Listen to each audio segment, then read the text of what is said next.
All right, members of the jury, we took Mr. Boudreaux's cross-examination out of order. We're now going to complete that. So I'm going to ask Mr. Boudreaux to come back up.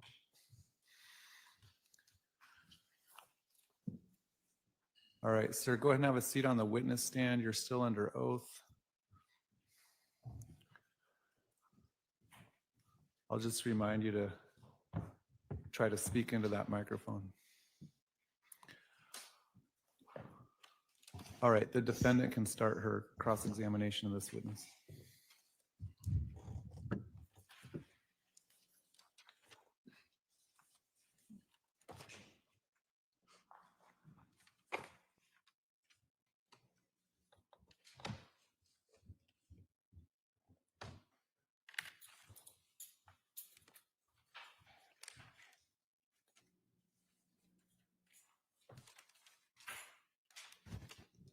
Your Honor, when Robert Abernathy gets here, he has some photos and things I need to have marked. So can we stop for a minute when he gets here to do Yeah. that? Okay. Just have him go right up to the clerk when he gets here. And get Okay. him marked.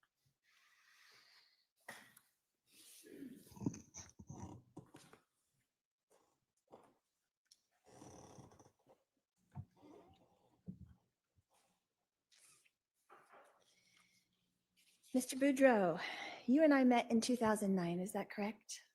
I believe we met in 2008. Okay.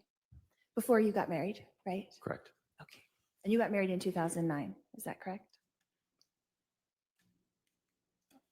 I believe I was married October 31st, 2008. Okay. But that's when we met, is that correct? Okay. Yes. So we've known each other a long time, is that correct? A long time can mean a lot of different things. Since 2008. Correct. Okay. And we had a familial connection, is that correct? Yes. And we always had a friendly relationship, you and I, is that correct? I wouldn't say always. Okay. Until what time? Until probably end of 2018. Okay. And we spent many holidays together. We did. And you and Melanie were married a little over 10 years, is that correct? Correct. Okay. And I was there at your wedding, is that correct? Correct. And I came to Utah to help you when your first child was born, is that correct? I'm going to object to relevance. I'll allow it. Go ahead. Correct. And I was there when your second child was born, is that correct? You were not present when my child was born, but Well, I came to help and watched Braxy, so I was there. you visited with you were with my family. Correct. Okay. And I flew in from Hawaii when Blake was born to help with the kids, and I watched them while you and Melanie were at the hospital. Is that correct? Object again to character evidence. Sustain.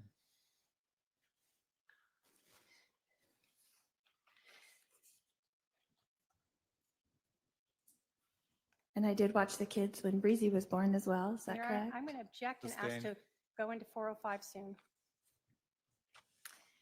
And we went on vacations together, you and I. Is that I'm correct? gonna- Ms. Vallow, okay, move on to relevant information, okay?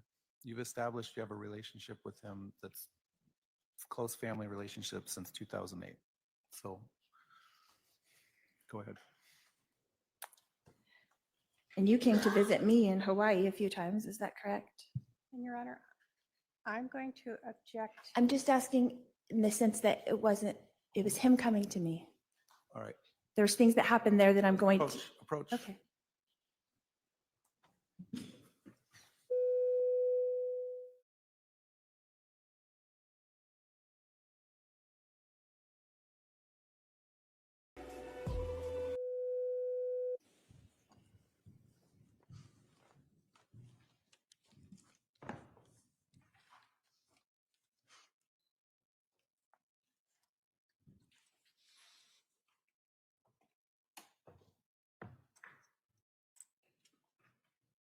Brandon, you and I had never had an argument with each other. Is that correct? That's not correct. Okay, when did we ever have an argument? You and I. I'm going to object to relevance. there's something specific about that? Are we talking in 10 years? I'll overrule it. You can answer. The most recent argument that I would say we have is when I was texting you in June. That was June 25th, 2019. Is that correct? Correct. Okay.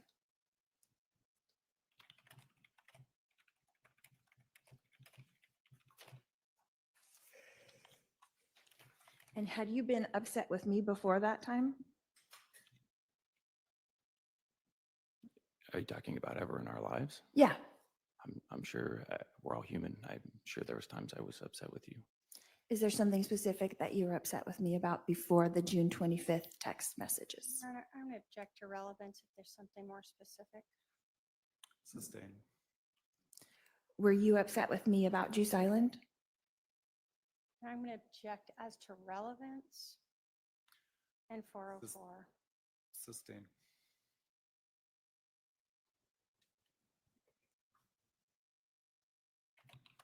Brandon, you had mentioned before that Melanie and I were close. Is that correct?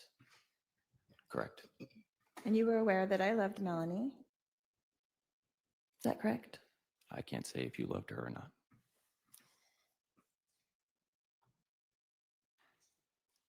But you saw that over the 10 years that you were married to her, right? You witnessed it with your own eyes. What is it you're asking that I witnessed? Me loving Melanie. As I said, I can't state what you did or did not feel. I can't say what you felt. But I acted in a way that was loving towards her in as far as you knew. I'm going to object again to relevance, 404 and 405 character evidence. Sustain. So we were all together as a family frequently, is that correct? Yes. Okay.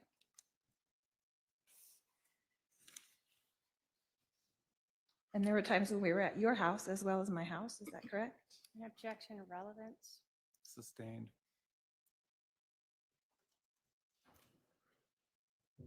And until you sent me that text message on June 25th that we read yesterday, you and I had never had any disagreements with each other. Is that correct? I would not agree with that statement. You and I had ever had an argument? Can you ask that question again? Did you and I ever have an argument? And again, as to foundation of when, I'll allow him to answer. You can answer. I'm sure we had, I don't know how you would define argument, but disagreements. Face to face, you and I? Before the June 25th, Hold on. that's all I'm asking, just before Okay, that. maybe rephrase it. So by the time we met in 2008 until June 25th, 2019, did you and I ever have an argument? Is there something you're looking for that you're trying to specify? And I'm not sure I can, that's a broad question that I can't think of a specific time where we argued face to face, if that's what you're looking for. Correct. So you and I have never had an argument in our lifetimes. I wouldn't agree with that. I would say that there have for sure been disagreements between us, but I can't think of a specific time that I could share where me and you face to face argued. I'm not a confrontational person. Okay. You've known me for all these years. Am I a confrontational person? and I'm going to object to character So- evidence under 404 and 405. Sustained.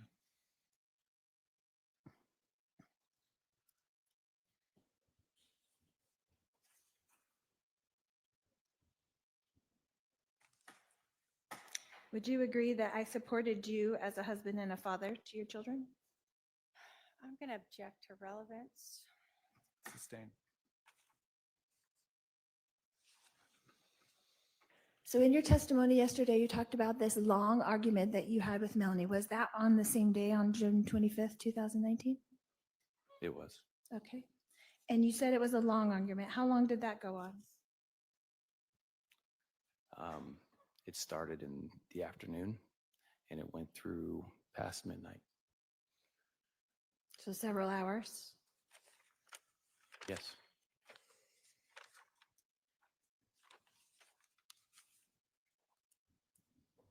And you remember this date because that was the day you sent me those text messages, is that correct? I wouldn't say that's the only reason I remember that date. It's a painful date. Okay. So you remember that date specifically? Yeah, I do remember that day. Okay.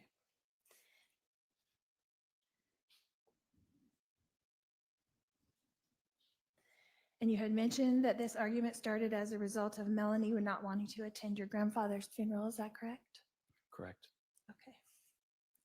And you were aware that Melanie had trauma with all funerals because her mother passed away when she was 9, is that Yep. correct? Object to relevance. I'll overrule the objection. He can answer if he knows the answer. I can't say why Melanie was feeling the way she was feeling. I'm not Melanie. But you know she had an issue with funerals before your grandfather passed away. As I said, I'm not Melanie. I can't say what she had an issue with or not. So you're aware that her mother passed away when she was 9, right? Yes, I'm aware her mother passed away. And that she had to go to the funeral. I'm going to object to relevance. I'll sustain it at this point. Go ahead. Next question. But she's your wife of 10 years, so you knew that about her, is that correct? And again, I'm going to object to relevance, the same Abstain. question.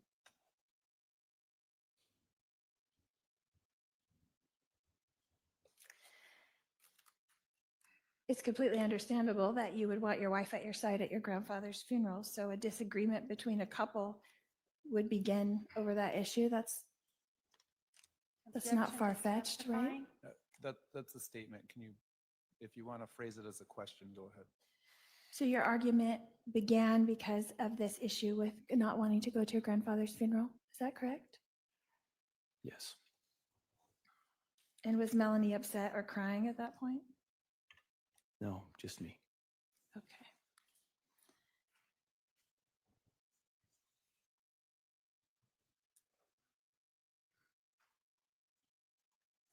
So during this long, several-hour disagreement, you would have covered a myriad of topics, is that correct?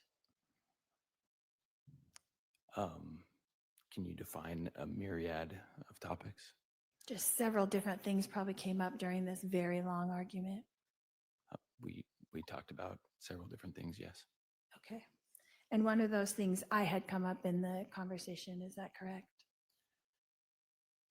One of the things that came up was you getting your temple recommended and me hacking your computer. So I'm saying I was brought up in that long conversation just the one time?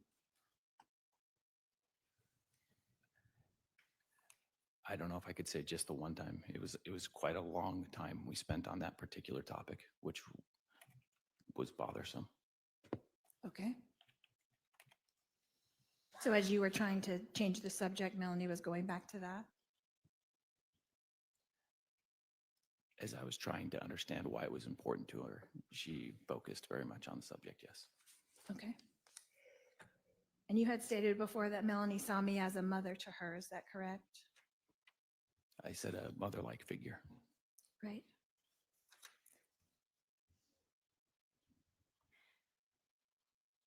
And it's not out of the realm of possibility that your mother-in-law would be brought into a very long argument, is that correct? Objection, speculation, relevance. Or someone close to your wife? Sustained. But I was not the focus of that entire argument, is that correct? My focus was my family, my wife and my children. I love them and I didn't want them to go through pain. Is that what you spent all those hours arguing? Yeah, because I love them and I wanted to work through things with my wife. Yes, I didn't spend it for any other reason. And during this argument, there were several issues that you discussed, is that correct? Correct. Okay. And one of those issues was Melanie informing you of text messages that she had viewed? I don't know what you're talking about. Okay. Is one of those issues a video of you on Facebook dancing at the pink pony that Melanie showed you? Object to relevance, to 404, be evidence in 403. Sustained.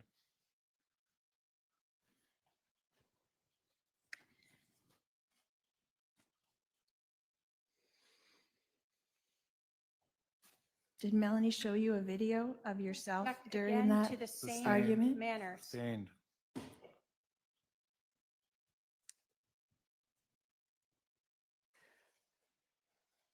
What else was discussed in this argument? Objection, relevance, foundation, something specific. I'll sustain the objection.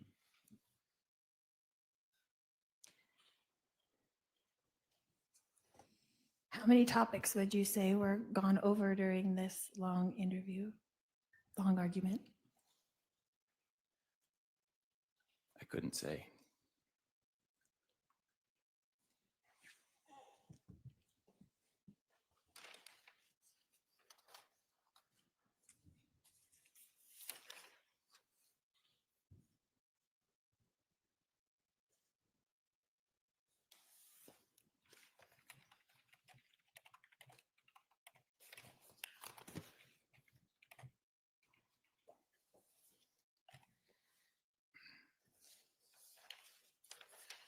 So until,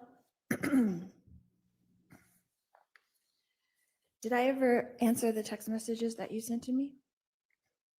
I never received a reply.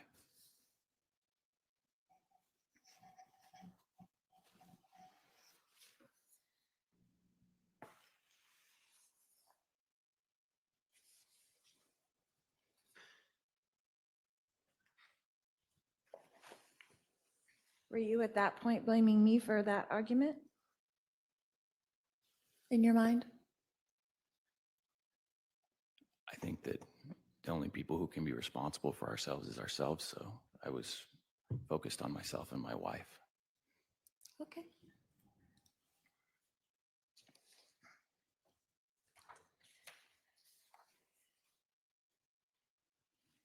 So that argument ended up beginning your divorce proceedings, is that correct? At the end of that argument, she told me that she needed a divorce, correct? And who filed for divorce? I did. And when was that? In July. Do you know the date that you filed? It's complicated because I went and met with a mediator, but she didn't file the paperwork for a while. So I guess it depends on how you define who filed for it and when. Okay. Did you file it with the court? Like file for divorce with the court? A mediator did. Okay. Oh, so you don't know when she actually put the paperwork in, is that correct? Correct. When did you meet with her? Do you remember that? I do. What day was that? In July. You don't remember which day in July? We met several times. Okay. Did you meet with her on your own, or did you and Melanie just meet with her together? We met with her together. Every time? Yes, every time we went together. Okay. And that started in July? Correct. And do you know when that was final? Mid-October.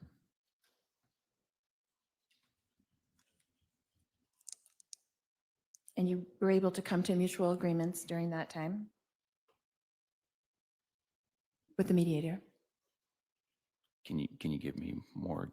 What are you looking for specifically on that? I'm just saying the mediation was completed, so you came to your agreements. Is that correct? We filed for divorce, so yes. Okay.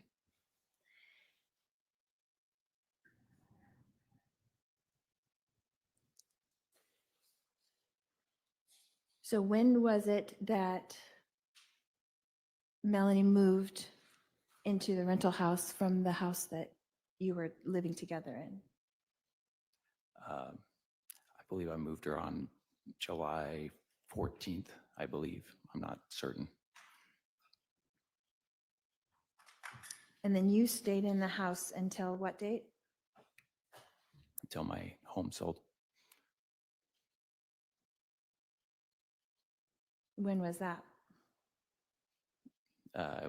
We got it under contract in September, beginning of September, and closing was October 1st. Okay.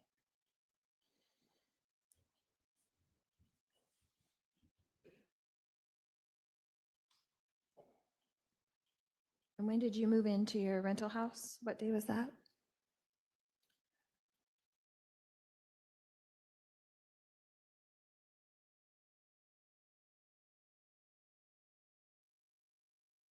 Mid-September to late September. It might have been in the 25th, 24th, 26th, somewhere in there.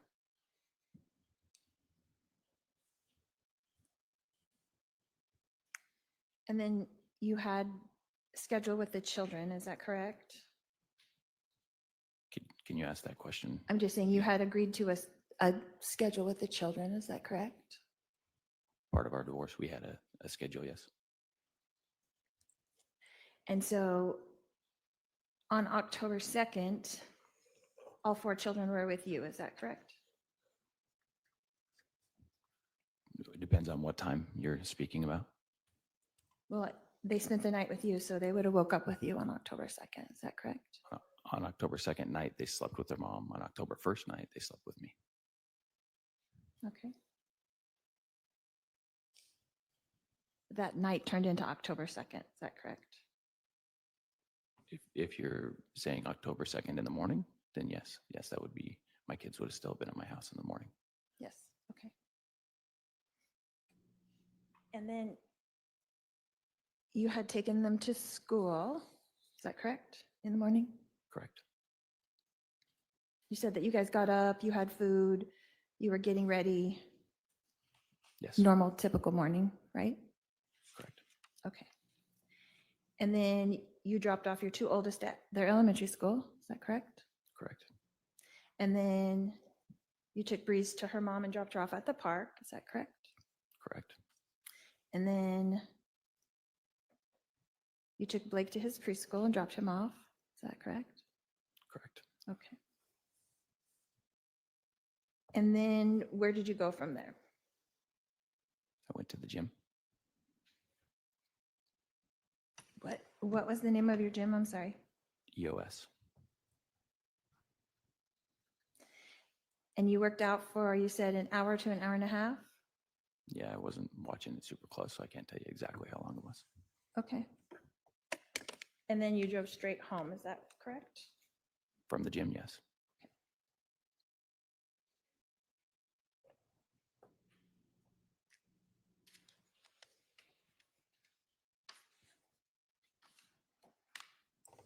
Now, on that day, you had an interview with Detective Pillar, is that correct? Correct.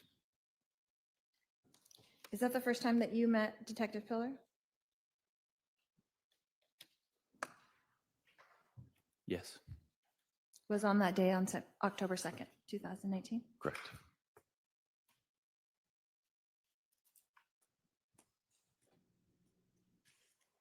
And in that interview, you told him basically what had happened, is that correct? I answered the questions that he asked, yeah. And you told him all about Melanie, is that correct? It's a pretty broad question. I don't know that I could say that I told him all about Melanie. So you discussed Melanie, is that correct? We did, yes. And you discussed me, is that correct? We did, yes.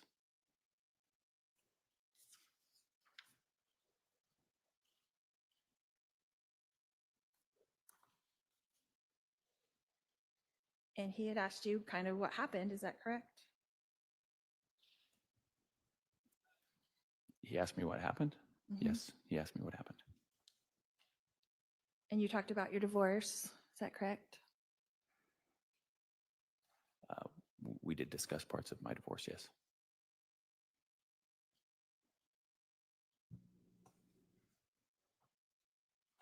And you had told Detective Pillar that someone had convinced her that you were gay, is that correct? Can you ask that question again? You told Detective Pillar that that someone had convinced Melanie that you were gay. I can't remember if I specifically told him that someone had convinced Melanie that I was gay. I would have to review the conversation I had with him to be able to say for certain that's how I worded it. Okay. Do you recall telling him that she has a friend named Lori? Melanie? I did not say she has a friend named Lori. No, You didn't? Would you like to look at your interview I to said refresh that your she- recollection? I said that she has an aunt named Lori. Would you like to review this to refresh your recollection? Sure. Okay. Have your Ms. Hicks? I think she has a exhibit she needs to approach with.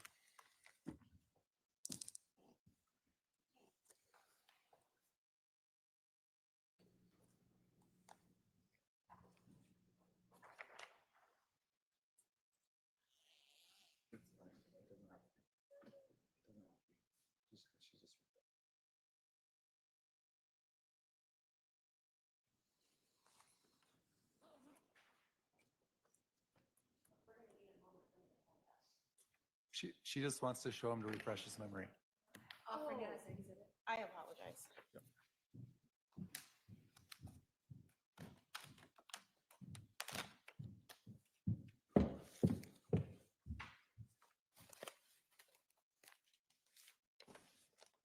If you want to just read that page to yourself, and then I can ask you a question again.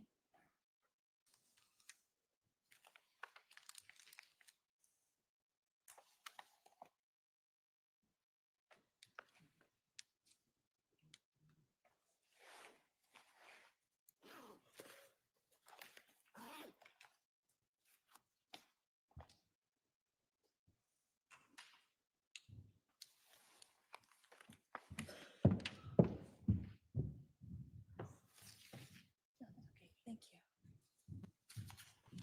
Did that refresh your memory, Brandon? I read that. I think that maybe a transcriptionist miswrote that because I wouldn't have referred to you as a friend named Lori. I would have referred to you as an aunt named Lori. Okay.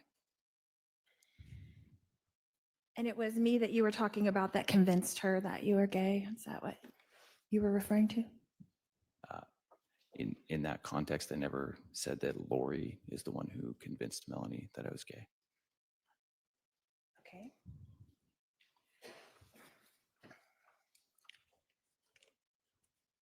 So in the second paragraph, it didn't say she's the one that convinced her that I'm gay? Improper impeachment, refreshing, I'm not sure what she's doing.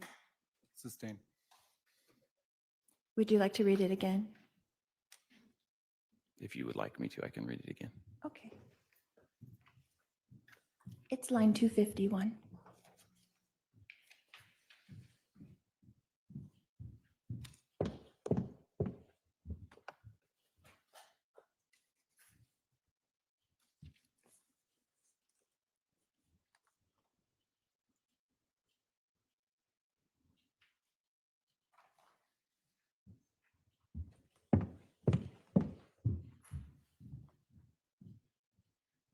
Thank you.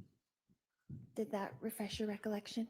Yes, I read a different line. That is the in 251. I did specifically say that I thought you. That I had convinced her. Can you ask that That I question? had convinced Melanie that you were gay?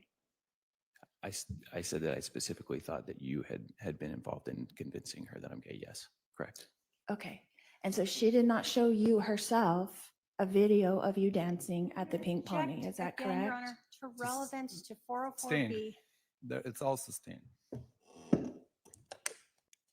And what was your understanding of how I convinced Melanie of this accusation? Kind of speculation. Can we sidebar?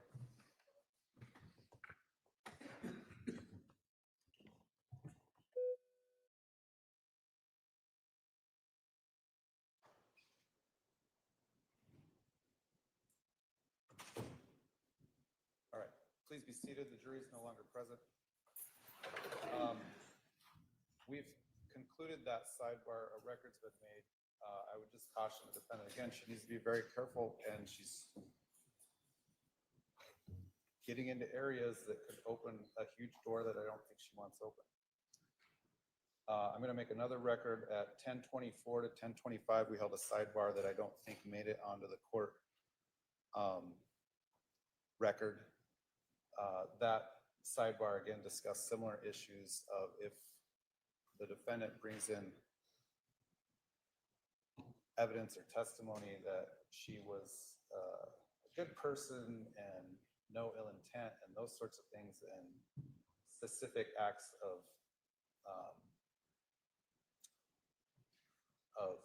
her being a good person, it could open the door to other things that she may not want the door open to. The state, the defendant, and advisory council were at the bench when we had that short 1-minute sidebar, but I don't know if anyone wants to supplement the record on that. Ms. Kay? Just, Your Honor, that again, the state did raise any issue of character evidence under 404A and 405, that if the defendant opens the door and tries to advise that she's a good person, a peaceful person, a kind person, a loving person, any of those other types of things, that we believe that would allow us under 405 to then bring in specific acts such as the murder of her children, her husband, and her current husband's wife. All right. Which would also be 404B that they withdrew. No, it'd be Yeah, 405. they withdrew it, but if you bring up 404 that you. Then you all have- 404B is in, or do we get a hearing on what 404B can come in? If I open the door, do I get a hearing? We stop trial and I get a hearing have a on, very- Stop. We'll have a very short hearing, okay? If you're going to introduce how you have great character and good character, we're going to have a short hearing on what evidence that they can bring in to rebut that character, which could Okay. include being convicted of 4 murders. and So, would you talk like, to your advisory council during the break. And you don't maybe need to yell at me either. yell I'm, at you, okay? yeah, you are. And you do not need to talk Okay, to me that way. I'm take very her out. Take courteous. her out. I'm very courteous to Take you. her out. No, you have been nothing near courteous to me during the course of these proceedings. Talk with your advisory council about the rest of your cross. We're going to resume in 15 minutes. All right.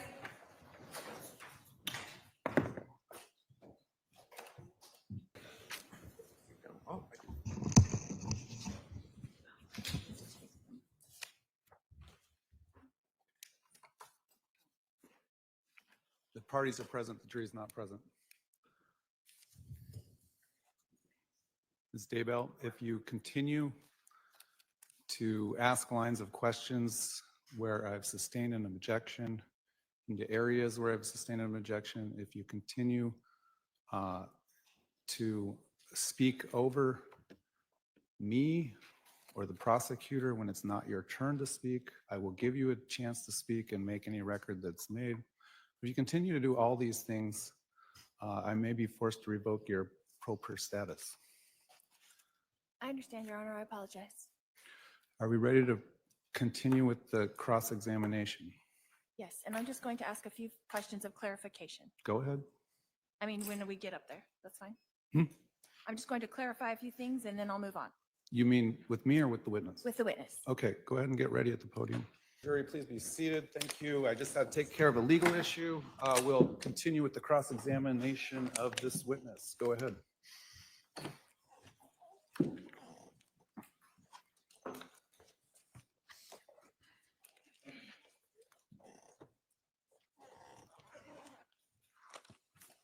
Yesterday in your testimony, Mr. Boudreaux, you talked about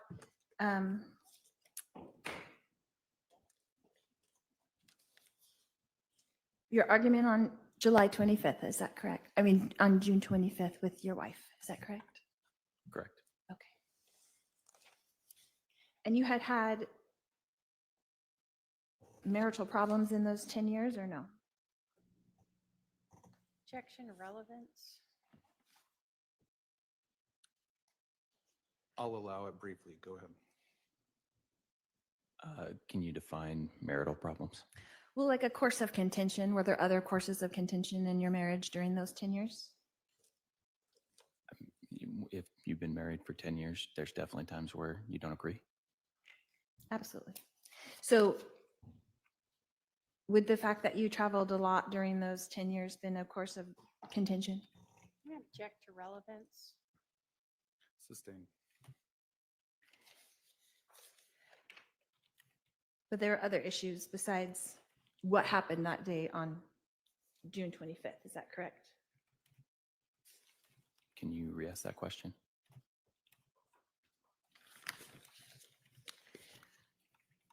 Like you said, a marriage has issues if you're married for 10 years. That's correct?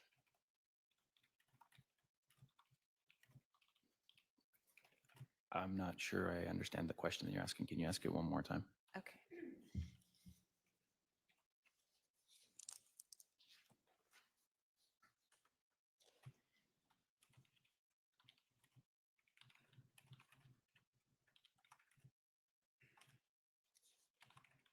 You had stated that, I'll move on so I can be more clear. You had stated that to Detective Pillar that Melanie had been going to the temple all the time. Is that correct? I can't say for certain I stated that to him, but she did go to the temple often. Yes. And that she had prayed about it and God had answered her in a call. Is that correct? I can't say for certain that I told him that she had prayed about it and God had answered her in a call. If you have a transcript where I could read, I would be happy to read that to verify. Okay.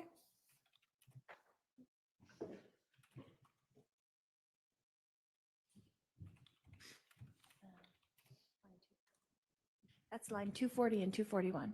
Thank you.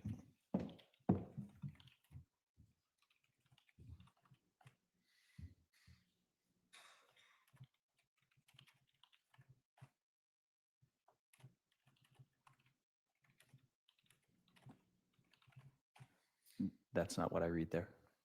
Okay. Do you like to tell me what you read? I'm going to object to improper, I don't know, impeachment, refreshing. Yeah, maybe, I think what you should do is look at it and maybe rephrase your question. Okay. Go ahead and hand it back.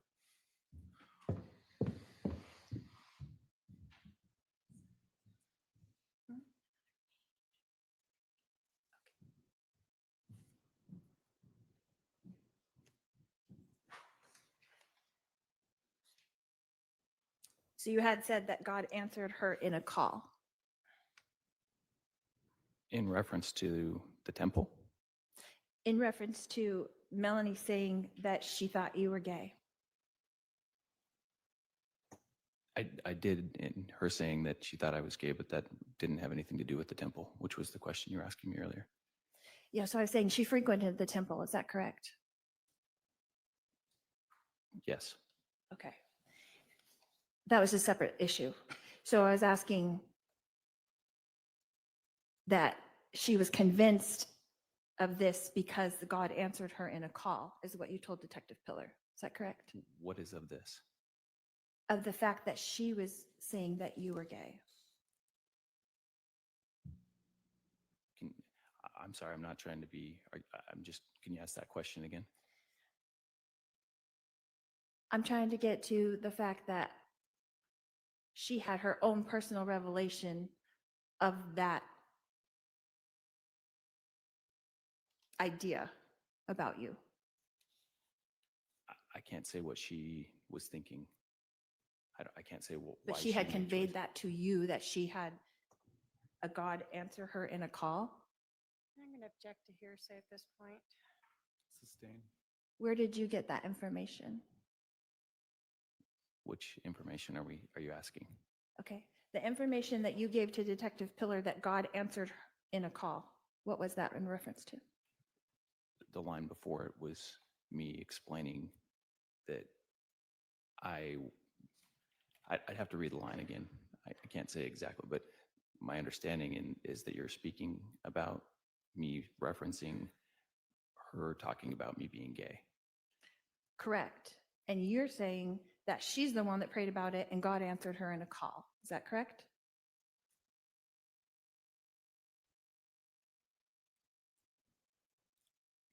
Can I read it again? I would like to Sure. answer the question the best I can. Yes. It's 240 and 241.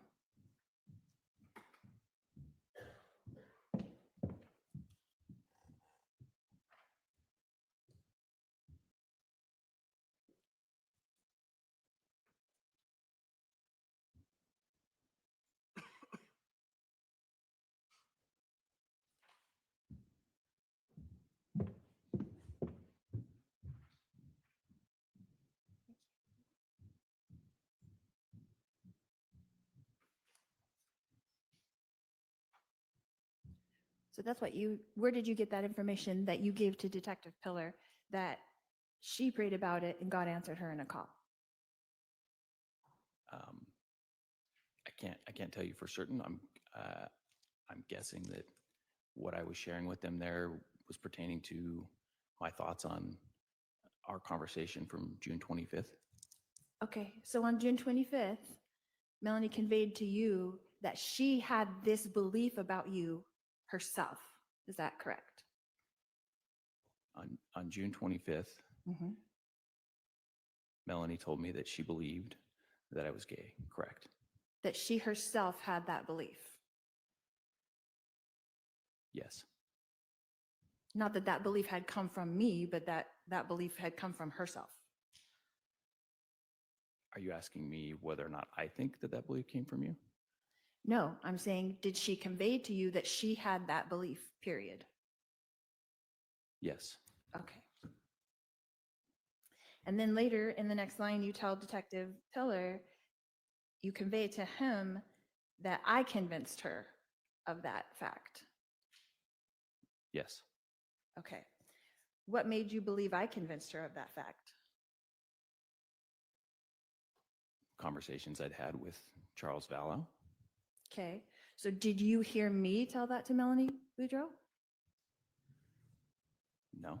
Did you ever witness me talking to her about you? Did I witness you talking to Melanie about me Correct. at any point? About this topic, about being gay. No, I did not witness you talking to her about this topic. Okay. So you heard it from a third party, supposedly. I heard it from Charles Vallow. Okay. But not from me directly. Is that correct? Correct. Okay.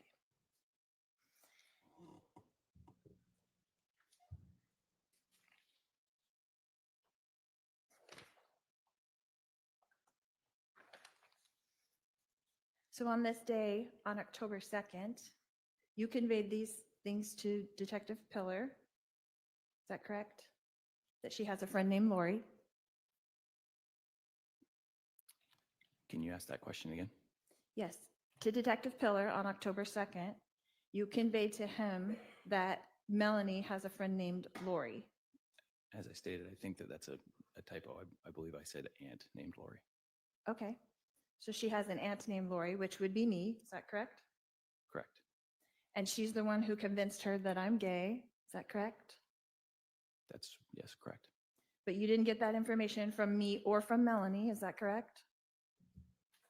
I would not say that that's correct. Okay. You got that information from Melanie?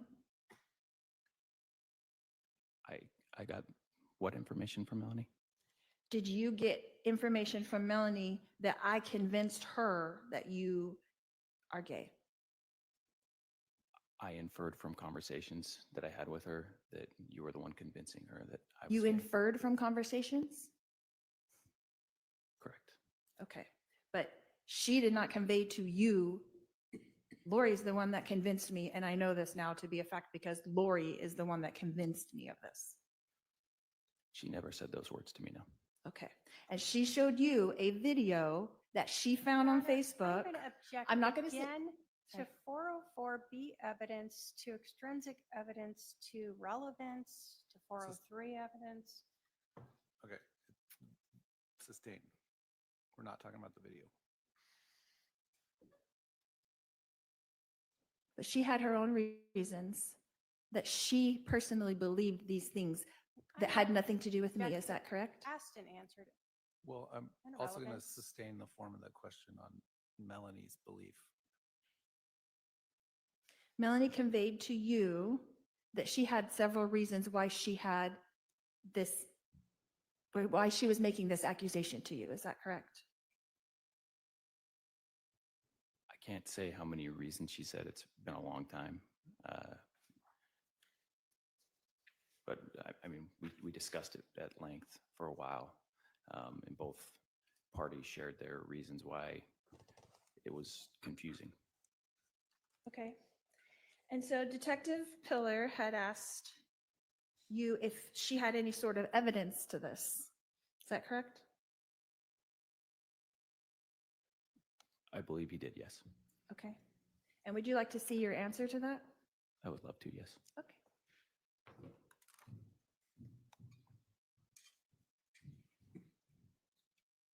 It starts at line 675.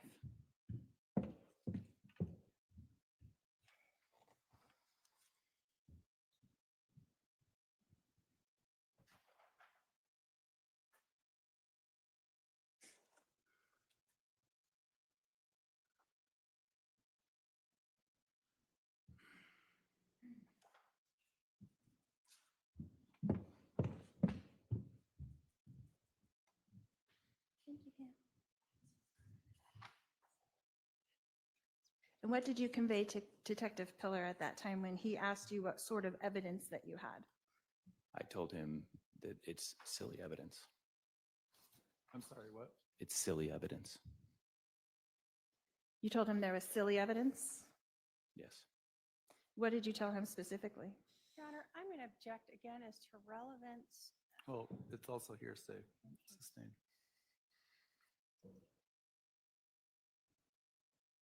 So how are you aware that Melanie had this silly evidence? And I'm going to object again to just relevance into this area and 404B again.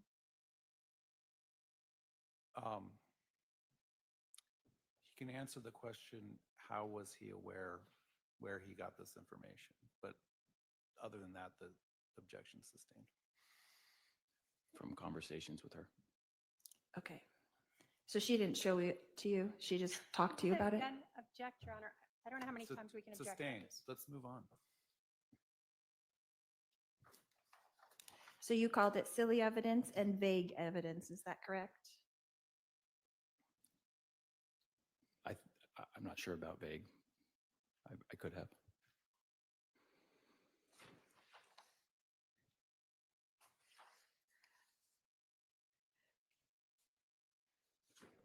Is it contradictory for you to tell Detective Pillar on that same day, in the same interview, that I convinced Melanie and that she had her own individual evidence that she presented to you? I don't believe that that's contradictory, no. You don't believe that's contradictory? No. So how is it that you think I convinced her?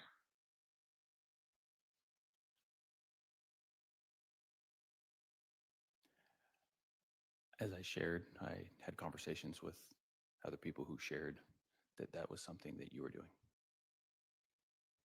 But you never heard them from me or from Melanie, is that correct? I did not. Okay.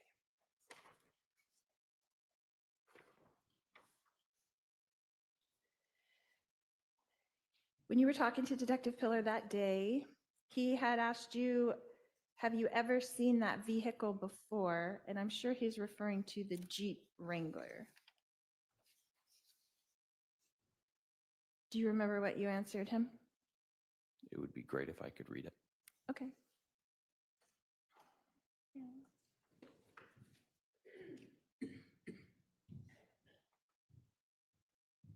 It's line 597.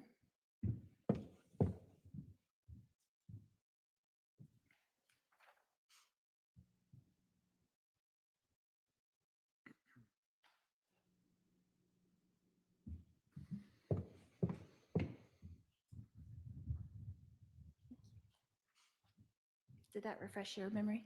Yes. Okay. So he had asked you if you had ever seen that vehicle before, and what did you convey to him? Not that I could recall. Okay. And then he asked you to tell him more about the Jeep, and you gave him a color. What color did you say that you thought the Jeep was? believe olive or puke green. Okay. And that you had never seen that Jeep before? Objection asked and answered. Had you ever seen the Jeep in my household before? Are you asking what I said that day, or are you asking me today? I'm asking you today. Before October 2nd, had you seen the Jeep in my household before? I might have. I don't remember for certain. Okay. And what color do you think the Jeep that was in my household was? Are you asking what I think it is today, or are you asking what I thought it was that day? I'm asking what you thought it was before October 2nd. I don't know that I thought a lot about it, to be honest with you. And you had never seen it before? As I said, I can't recall for certain whether or not I had seen it before. And it had never been parked at your house?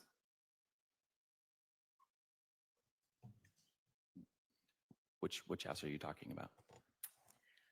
Your Quinn house. It could have been. I can't recall. Okay.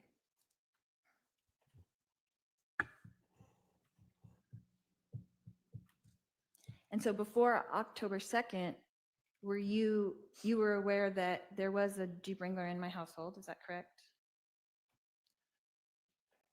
Before October 2nd, Yes. I believe that at one point, Charles had called me to have me run VINs on all your vehicles because he was looking at insurance at the time. And so I did get the VIN for that vehicle. Okay, so you knew the details of that vehicle prior to October 2nd, is that correct? I had received them from him. I hadn't thought about it again. Okay, but when he gave you those, did you look up the VIN numbers before October 2nd in doing that research for the insurance? When he gave them to me, I used those numbers to run a report that would allow me to see what options he could have for insurance. And in that research, were you made aware of the details of the Jeep? I didn't dive into the details, no. Okay, so were you aware at that time that it was like a 2-door Jeep or a 4-door Jeep, any of those kinds of details? Before October 2nd? I can't honestly recall whether or not he told me. I don't know that I needed to know that, or that it was something I was thinking about at all. Okay. But that day it came to your mind, is that correct? Which day are you talking about? October 2nd. Can you give me a little more context on what you're looking for came to my mind? Oh, on that day, you stated that it was a 2-door Wrangler. Is that correct? In my conversation with Detective Pillar, is that what you're talking about? Mhm. I probably, it would be better if I read it, if that's okay. Sure.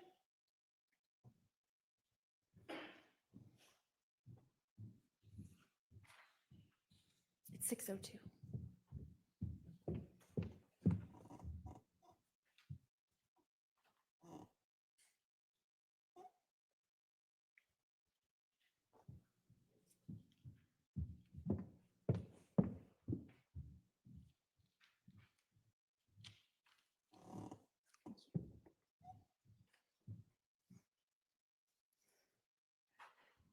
So you told Detective Pillar, or you conveyed to him that it was a 2-door Wrangler, is that correct?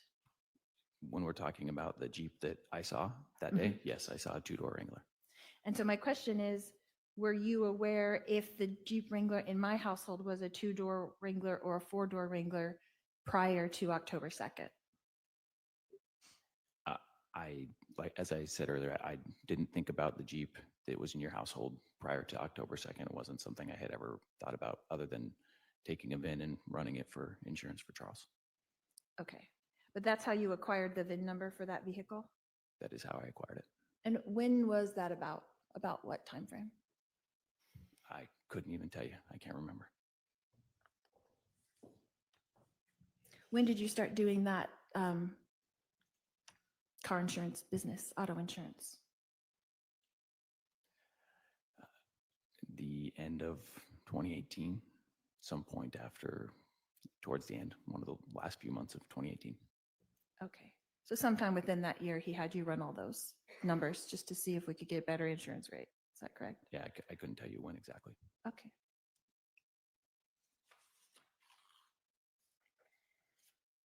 Let's go to that day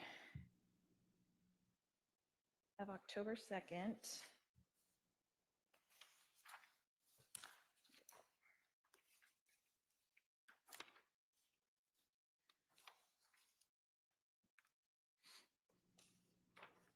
In your interview with Detective Heller,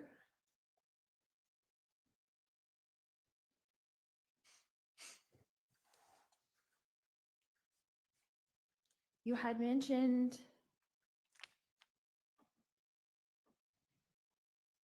that you saw a little boy. Is that correct? No. I asked for some foundation. Yeah, can you narrow Okay. that down a little Sure, more? sure. Sure. In your narrative that you're talking to tell what happened to Detective Pillar in your interview, okay? Can I just show it to you and have you, Your Honor, if she could just ask a question and But properly hold on. question the witness. I would suggest you just ask, did you see a little boy that day? okay, If that's what you're getting at. okay. Did you see a little boy that day, right after the glass had shattered? No, I did not see a little boy that day. Okay. And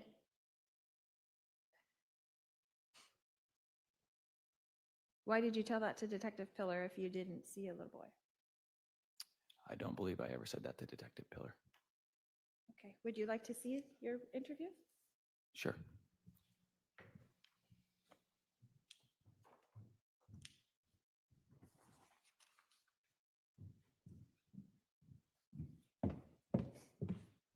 It's 404.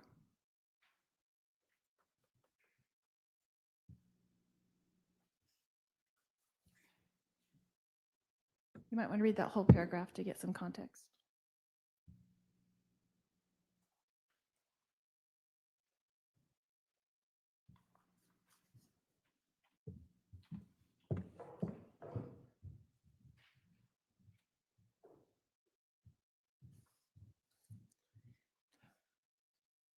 I believe that's a typo. So what did you think that you said that that's a typo of? In that context, I was describing the window breaking. Without listening to that conversation, I couldn't tell you what the final word I said was, but I'm pretty confident I did not describe seeing a little boy there. Okay, so that isn't why you thought that it was a paintball gun, because there was a little boy there? That is correct. I did not think it was a paintball gun because there was a little boy. Okay. And so you didn't say you thought it was kids just being kids?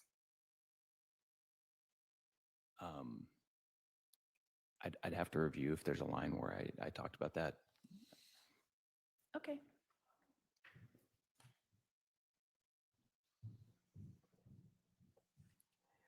.406 to 414.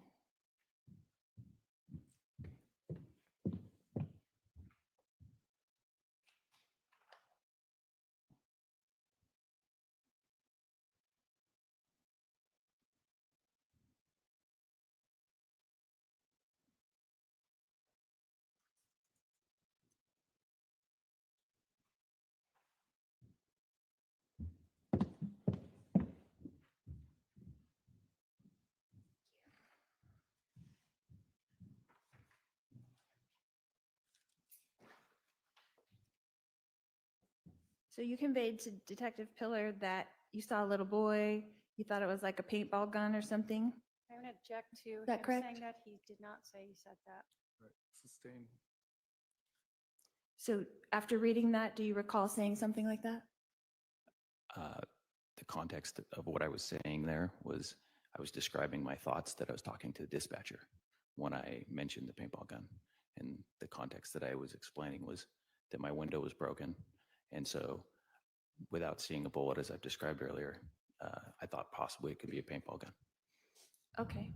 And on your street that day, on October 2nd, were there kids on the street playing paintball? No, Oh, were there kids anywhere walking around? no. And what time was this? What time was what? The time of this alleged shooting?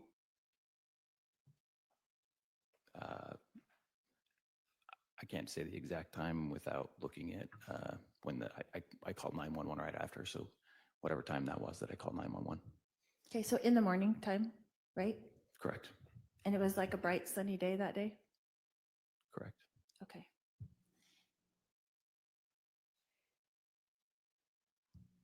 So you conveyed to him that you were thinking it was just kids being kids, like a broken window? I did not convey that to him, no. You did not say that on line 416? I conveyed to him what I was thinking when I was talking to the dispatcher. So why were you telling that to Detective Pillar if you did not believe that? I just explained why. Which was what? I was explaining my thoughts when I was talking to the dispatcher. So he wasn't asking you a direct question, you were just going over what you said to the 911 dispatcher? I was explaining in that context that you're referring to what I was thinking when I was talking to the dispatcher, when I said that I thought it might be a paintball gun. But you had said before you were confused because you didn't even really know what was going on at that moment. Is that correct? I would not say that's correct.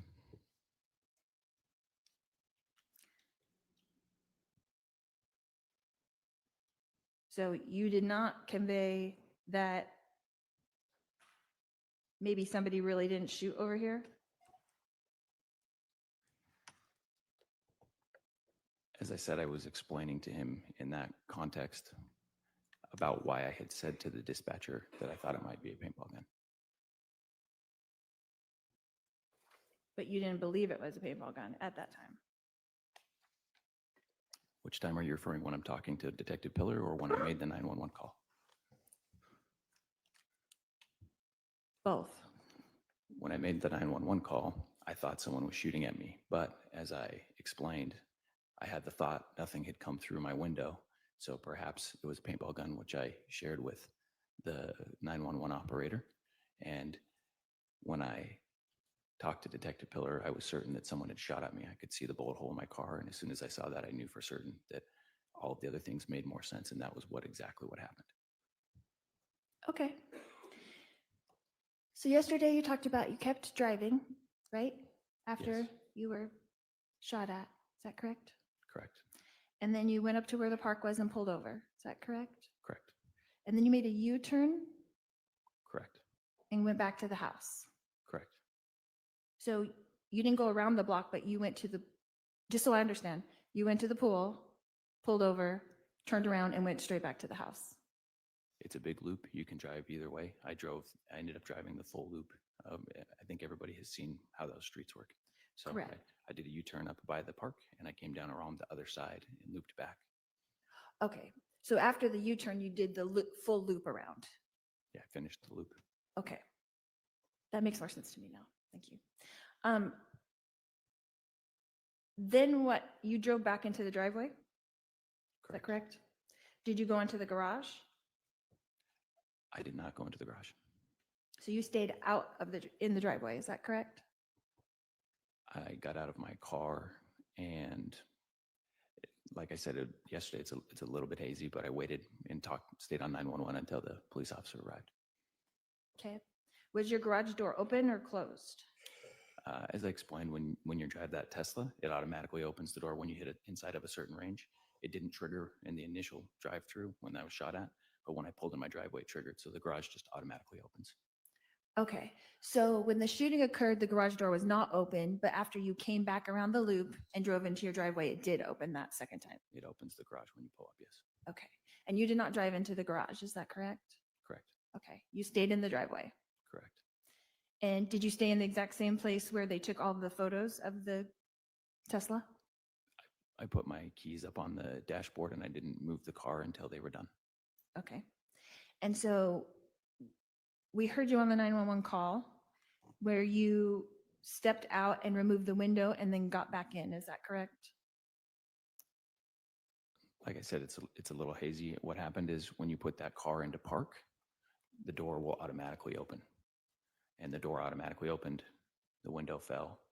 And from there, I can't remember exactly what I was doing. I remember talking to the 911 operator. I may have walked a little bit towards the street a little or something. And then I just stood right there in the driveway and waited for the first officer to arrive. Okay, so you were outside of your vehicle at that point when the window fell out. I may have been. It's been 6 years, so I'm not 100% certain on that part of it. Okay. But when you say that the window fell, did it fall to the ground or it just kind of crumbled on the door? Well, it was shattered, so most of it you could see in that picture stayed together and fell. Mhm. And then a lot of it fell all over my seat, all over me, into the door frame. I could hear it all fall down in there. It fell a little bit everywhere. Okay, but it was removed from the Tesla over to the side. So did you pick it up and move it, or it fell out over where it fell? That piece fell because you got to remember the door's swinging out. So it automatically opens itself. If there's no sensor, then it'll move further. Okay, so the window fell onto the ground by itself without any assistance from you. Yeah, I didn't want to cut myself. Okay, and then the little glass shards came out as well at that time. Yeah, they were all over. Okay, so you never moved the window after it fell out, is that correct? I didn't touch it. Okay. So where we see it in the pictures, that's where it landed? Most likely.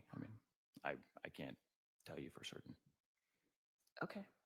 And you may have walked to the end of the driveway, is that that's what you're testifying to? What I testified to was that I can't remember for certain, but I stayed on the phone and may have walked, may not have, I'm not certain. Okay. You had testified yesterday that you thought that the 911 operator told you to stay in the vehicle and you were staying in the vehicle, but you had gotten out earlier. Is that correct? And when I listened to that call, I didn't hear her tell me to stay in the vehicle. So I don't think she did, but maybe she did. Maybe I'm not remembering correctly. I think that you conveyed that she had told you that. I didn't hear that. Yeah. So then that conveyance must have been wrong on that. Okay. So did any of that glass cut you? How were you careful to get out of there without getting cut by the glass? I can't say for certain. I just think that I would have been careful. I wouldn't want to get cut by glass. So when the window fell out, the glass fell in towards you onto your lap, or how did that work? No. The big piece of the glass fell outward, which you can see. And then, I can't tell you how everything else fell. I don't have like a perfect memory of that. Just fell. Okay. When you stepped out of the vehicle, the glass that was on you, did it fall to the ground? I can't say for certain.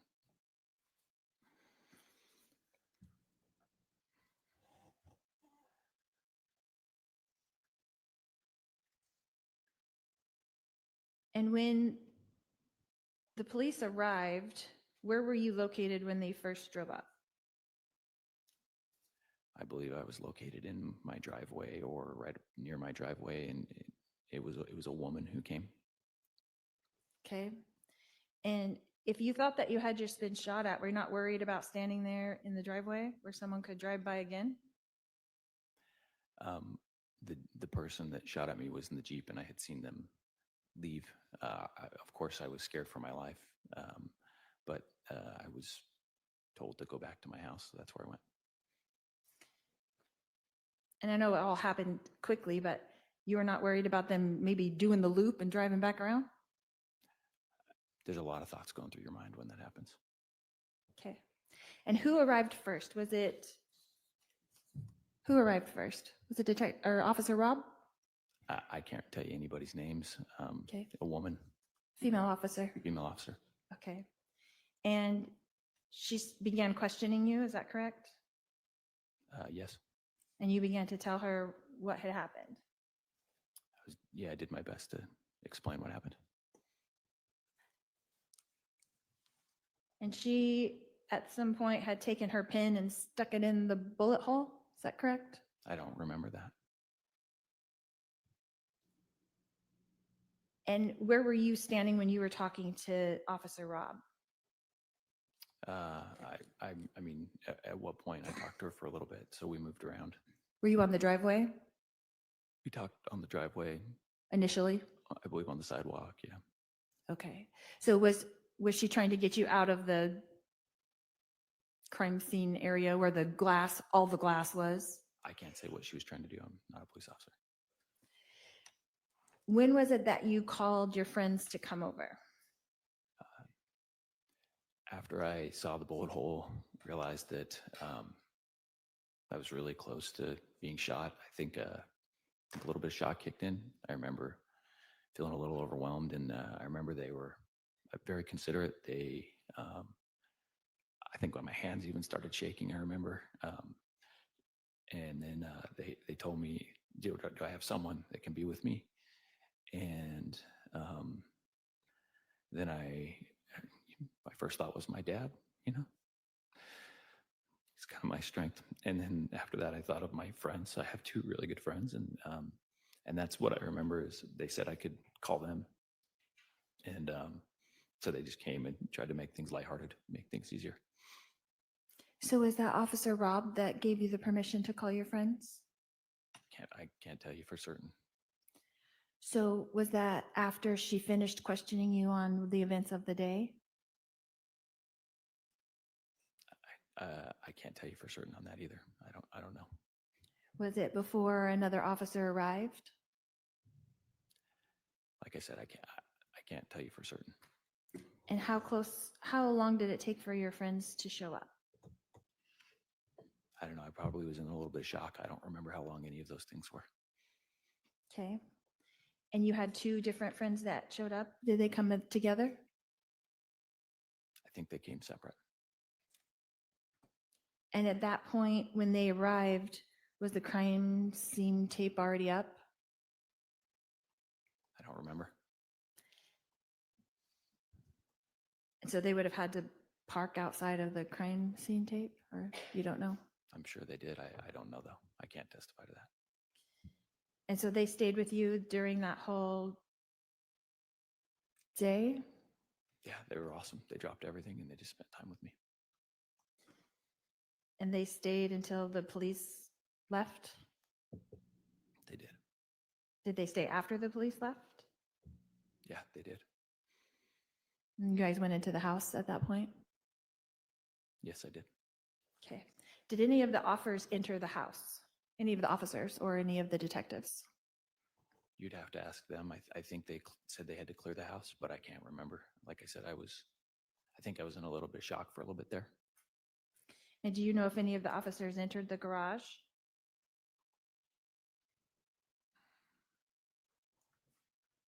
I'm sure the people entered the garage, yes, at some point. I can't tell you when.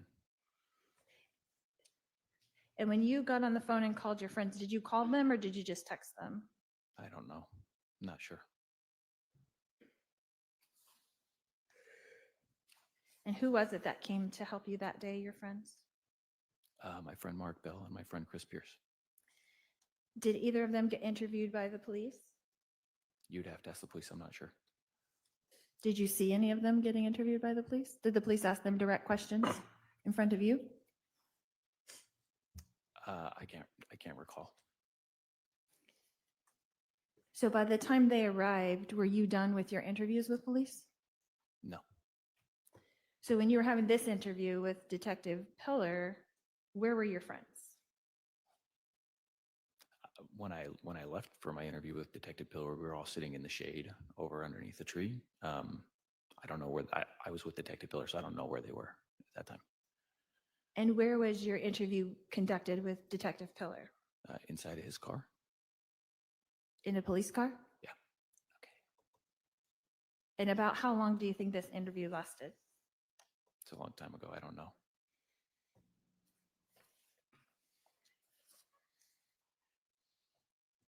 And then after you had your interview with Detective Pillar, you rejoined your friends? I did. Did you interview with anyone else besides Officer Rob and Detective Pillar? Not that I can recall, but I may have talked to other officers. They might ask me questions. So other officers were around there and they were asking you questions as well? I didn't say that. I said I may have. I can't remember for certain.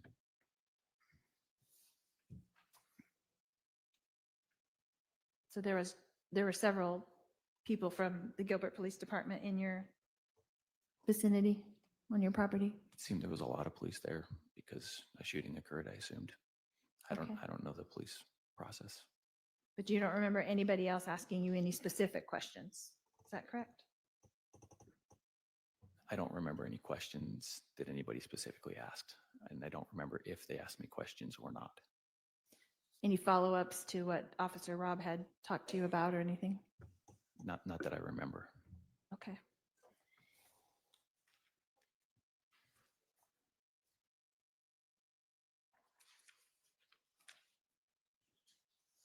Brandon, how many communications since October 2nd until now have you had with Detective Pillar? I have no idea. How many phone calls would you say over the last 5.5 years? No idea. More than 10? I'm sure more than 10, yes. More than 20? Like I said, I couldn't testify to the exact number, so I have no idea. A lot? I talked to him about my case. More than 100? I honestly can't tell you. I have never looked to try and figure it out. Okay. How about text message communications with you and Detective Pillar? How many times have you communicated with him through text message in the last 5.5 years? I've never counted, so I don't know. More than 10? I'm sure it's more than 10. More than 100? That I can't testify to. I don't know. How about emails to Detective Pillar? How Same many thing. email communications have you had with him in the last 5 years? I can't testify. I don't know. More than 10? That I'm not sure. I couldn't even tell you if I have had more than 10.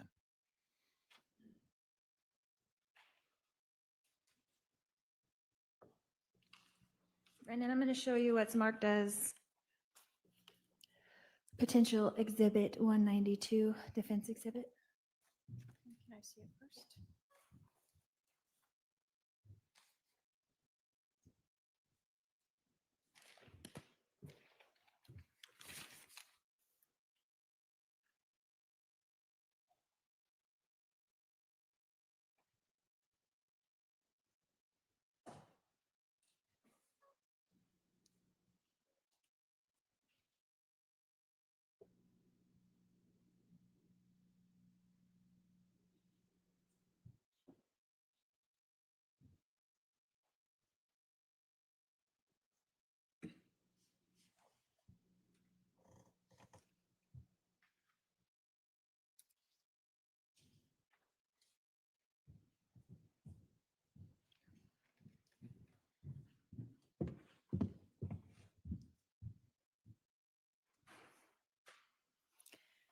Do you recognize that as an email between you and Detective Pillar? I can't tell you what this is. I can tell you what it says. I can't tell you if this is something that, where it came from. I don't have any reference on it. I'm going to object, and maybe we can. Let's break for lunch. Is the party's good with resuming at 1:15? Yes. All right, members of the jury, we're going to take our lunch break. Please remember the admonition. We'll resume at 1:15 p.m. Thank you. At the bottom?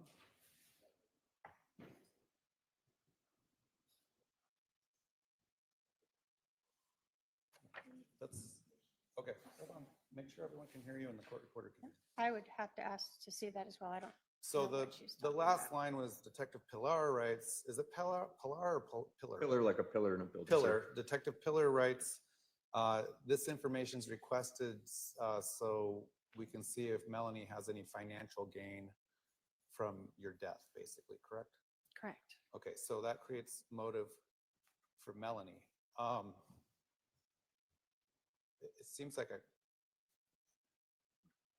I guess it's fair area for him to talk about in general, but it's also a fair area for you to talk to the detective about what areas they investigated. But let me hear the state's response.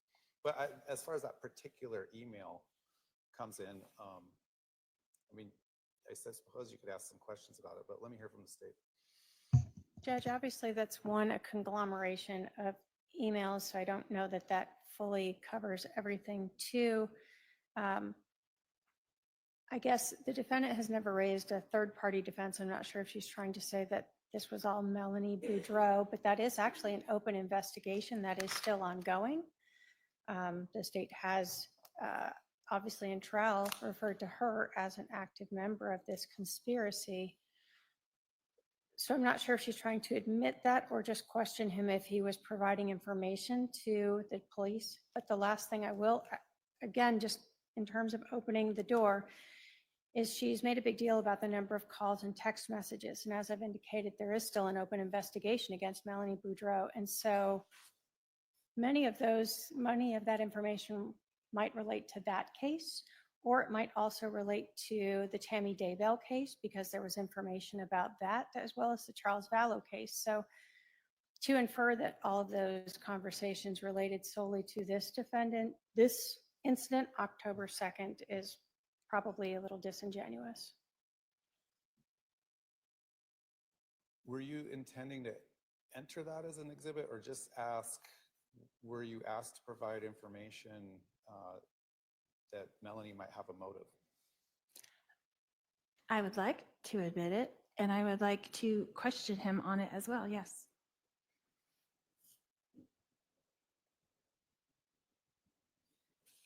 What is the bait page on It's that? Bates 5465. I don't know that there's anything in it that's particularly misleading or anything like that to the jury. I don't know how relevant it is, but I think to the extent that there may have been some questions about Melanie's participation and whether or not she had a motive are relevant.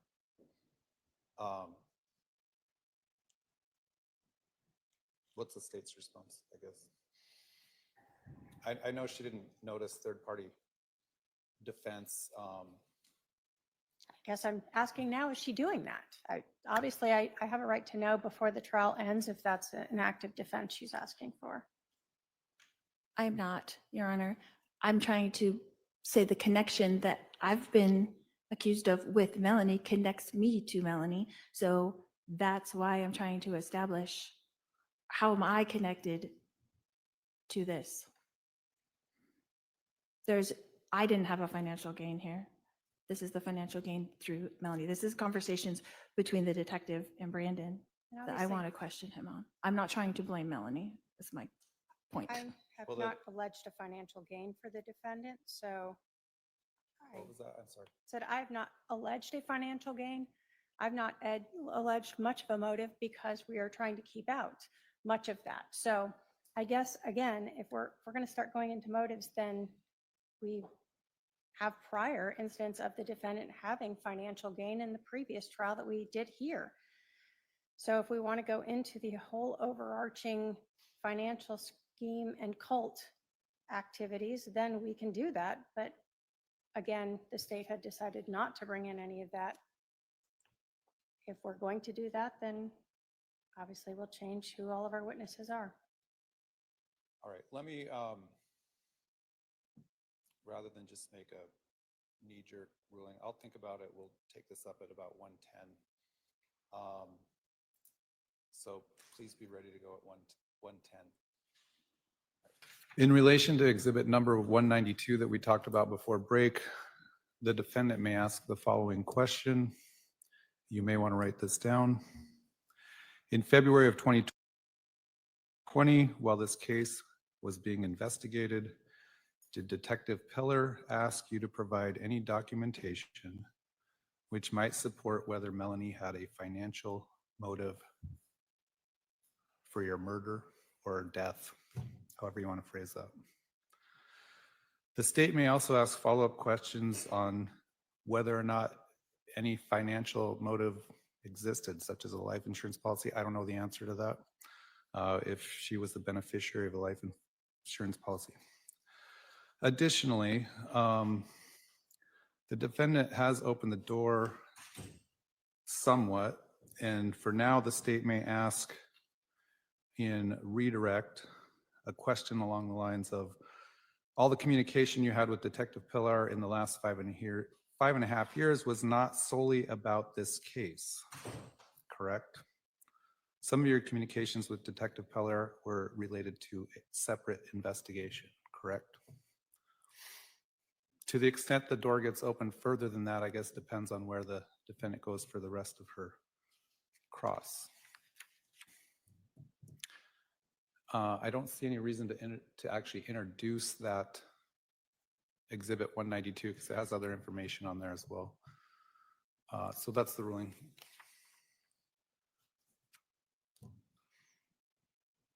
Are we ready to bring the jury in? In 1 second.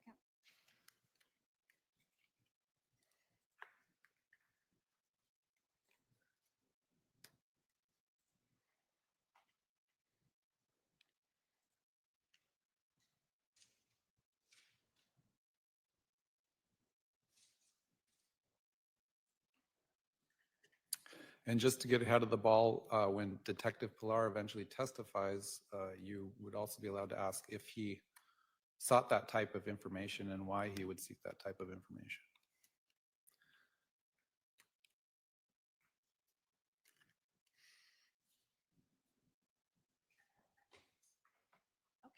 All right, do you want to go ahead and get ready at the podium? We'll bring the jury in.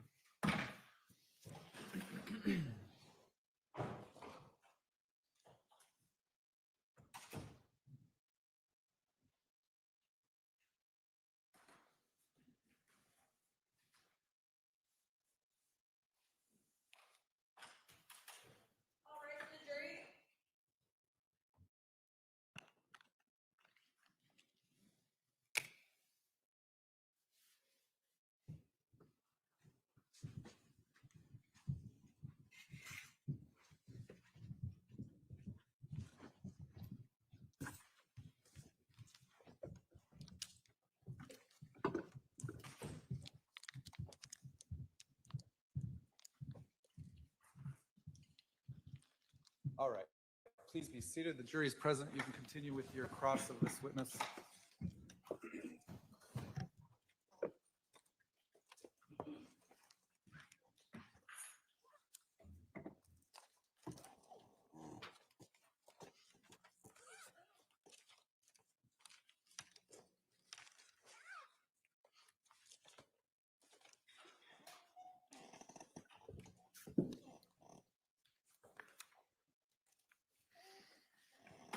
Mr. Boudreaux, in February of 2020, while this case was being investigated, did Detective Pillar ask you to provide any documentation to prove that Melanie, your ex-wife, had a financial gain at your death?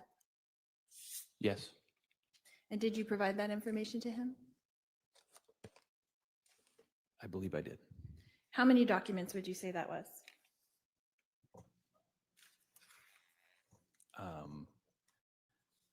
Can I get some more context around that? Yes. So Detective Pillar asked you to provide him with some documentation of financial gain from your ex-wife Melanie. Is that correct? Correct. And you did provide to him some documentation. Is that correct? Correct. And so what were those documents? What did I provide to Detective Pillar about that? Correct. I had a life insurance policy. I provided him with that.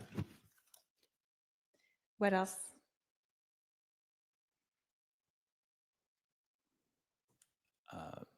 I'm not sure there's anything else I provided him. Okay, did you provide the rental agreement for Melanie's address? Are you talking about on that specific day or? Ever? I can't say for certain that I did, but I may have. I believe I had it. I believe I helped her when we were signing that. Okay. So did you provide your rental agreement with him? At some point, I believe I gave him my rental agreement for my property at 3875. And did you provide information showing your financial shared accounts? If he asked me for that, I would have provided it to him. I can't say for certain which accounts I gave him, but I'm sure if he asked, I would have given him any accounts he needed. And you gave him the information the contact information for your financial person at Chase Bank? I would have, if he asked me for anything pertaining to the case, I would have given it to Detective Pillar so that he could investigate. Okay. So he could help demonstrate Melanie's financial gain if you were to pass away. Is that correct? I didn't say that. No, he asked you for that. Is that correct? I can't recall him asking me that. So he asked you for any documentation that would help him demonstrate financial gain for Melanie if you were to have died around October 2nd, 2019. I can't recall if he asked for that specifically. If you're asking if I can recall whether or not I talked with him about the possibility that she had financial gain, I definitely talked with him about her having financial gain. If you're asking if I can recall the exact wording that he used, I can't tell you that I can confidently sit here and recall the exact wording. Well, you looked at this exhibit, correct, a minute ago? You showed me a document. Would you like to look at it again? If you're asking if you would like me to look at it, I can look at it. Okay.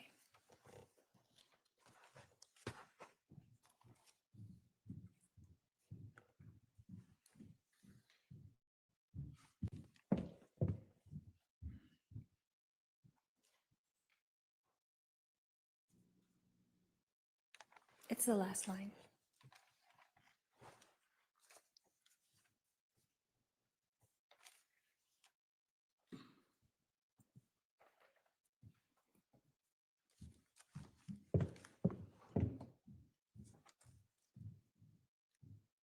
Did that refresh your recollection of your email with Detective Pillar? I definitely read what you shared with me, yes. And he had asked you to provide documentation to demonstrate Melanie's financial gain in case you were to die on October 2nd, 2019? He asked me if I could provide any documentation that could have showed that there was financial gain for her if I had died on October 2nd. And you did provide the information to him, is that correct? As I said, I can't recall exactly, but I'm sure I did. And did you provide screenshots to him?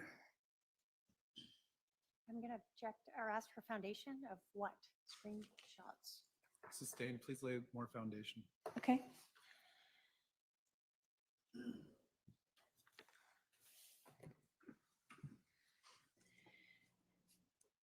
Did you provide to Detective Pillar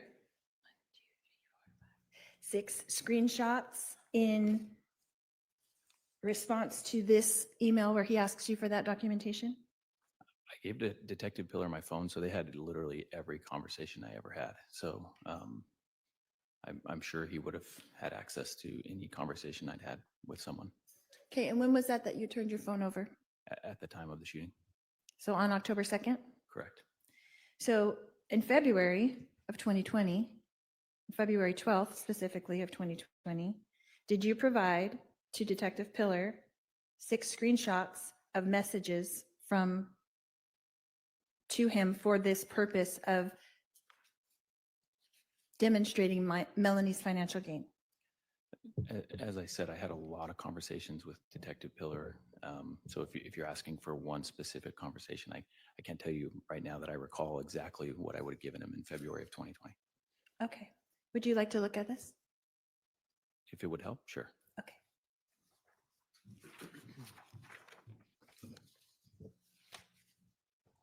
For the Bates.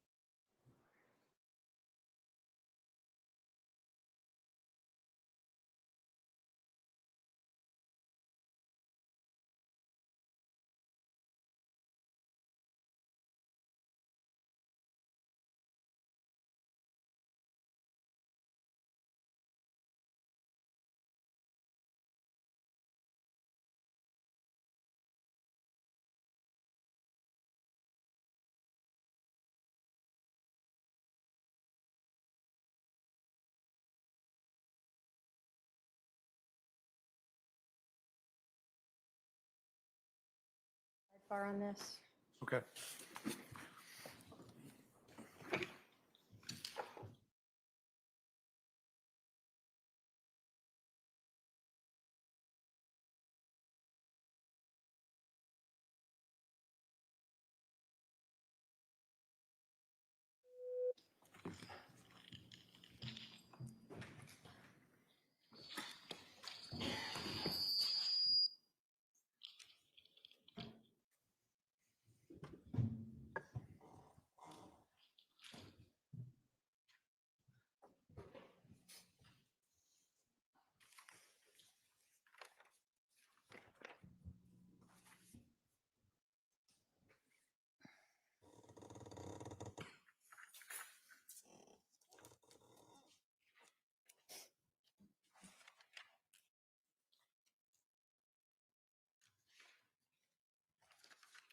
The life insurance policy that you provided to Detective Pillar, was that an active policy?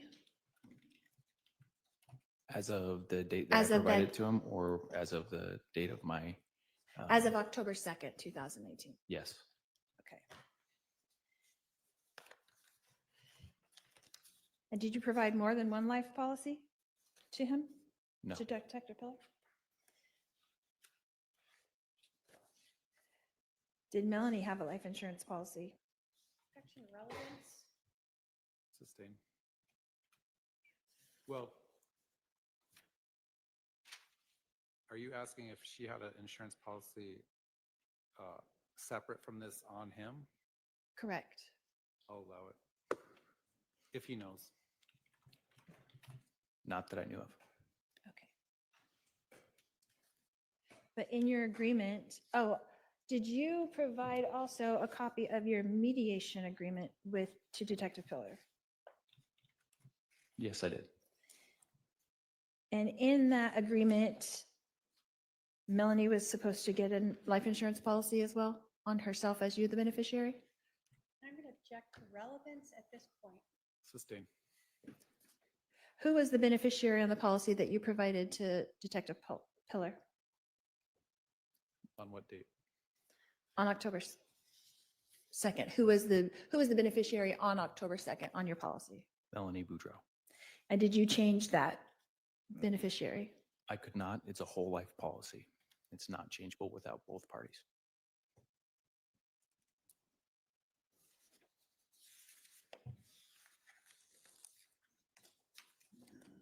And do you remember when you provided that to Detective Pillar? I can't recall.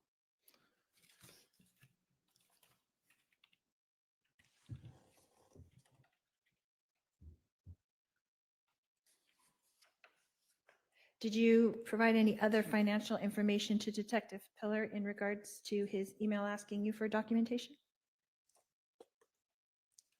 Can you ask that question again? Yes. Is there any other financial documentation that you provided to Detective Pillar after he requested it in the email to you? Are you speaking like on that specific date or at any Anytime point in after. the future? Yeah. Your Honor, I'm going to object again as to extrinsic. Sustain.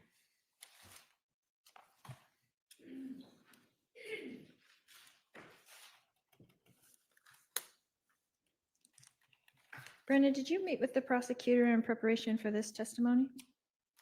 Yes. When was that?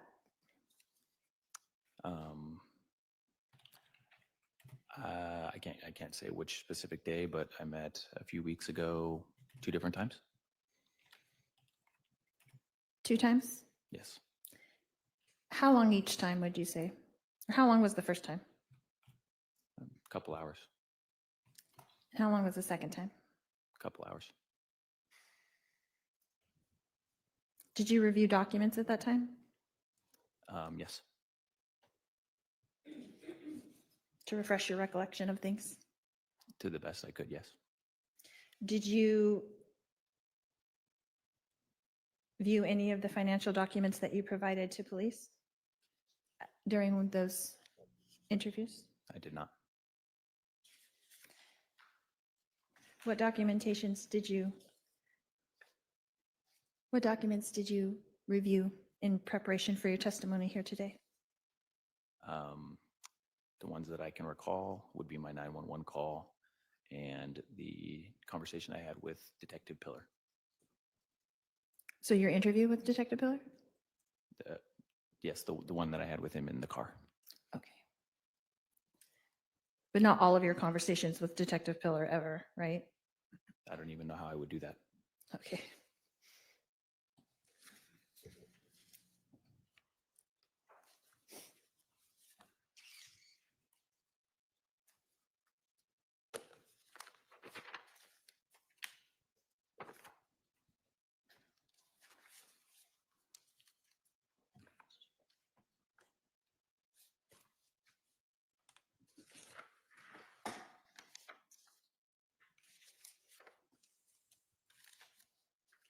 You had mentioned in your testimony yesterday that the Tesla has a camera on it. Is that correct?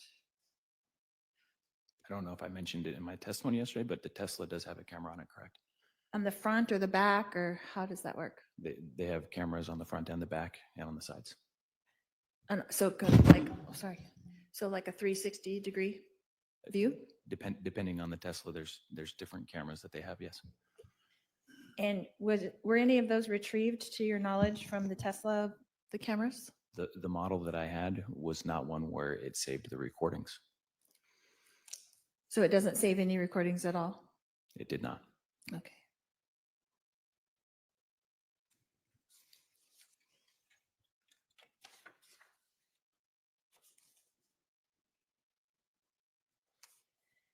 When you talk about where the Jeep Wrangler was located on October 2nd, you said it was nose to nose with the white van, is that correct? Correct. How close was that nose to nose, would you say? To me, that means that they were basically touching. Okay. And then you had stated that you kept going straight, is that correct, after the shot? Correct. And then the Jeep passed you, is that correct? At some point? I had stated that I went straight. I went around the corner and I parked, and then the Jeep followed the path that I did and went past me, went around the corner and then went down the other lane. Without looking at a map, I can't tell you what the name of that street was. Okay. And so when it passed you, did you look over at the Jeep? I saw the Jeep in my rearview mirror initially, and then I looked over to the right as it drove off down the road.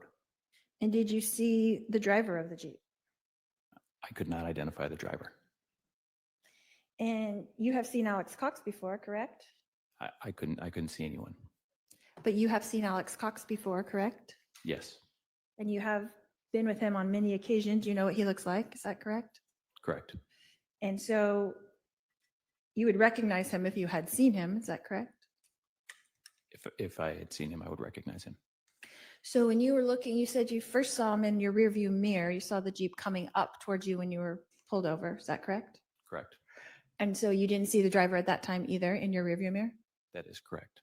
Okay. You couldn't tell who was driving? That is correct. Not if it was a man or a woman? That is correct. Okay. So you didn't see the driver at all? That is correct. And then you didn't see you didn't see the plate number either as well, is that correct? I did not give them the plate number, no. And you had your phone in your hand or you did not? Can you give me some more context? When are you speaking of?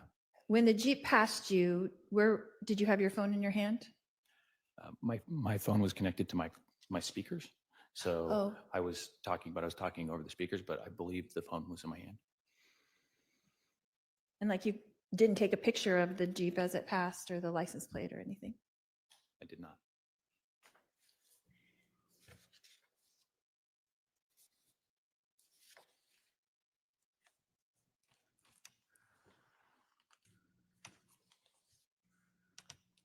Did you yourself personally take pictures of the Tesla after the incident?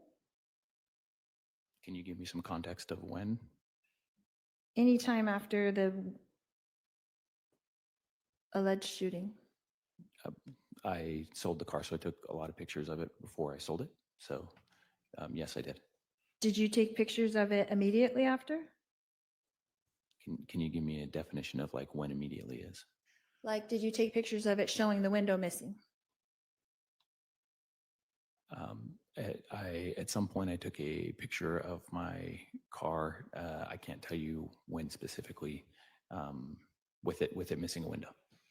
And did you take pictures of the bullet hole?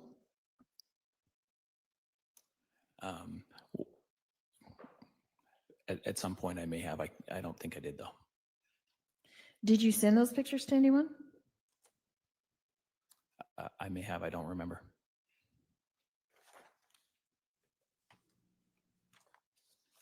Did you send those pictures to your dad?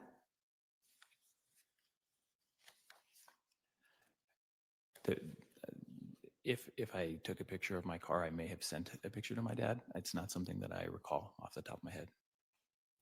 Did you send pictures to the two friends that were there with you? Object to relevance. Sustained.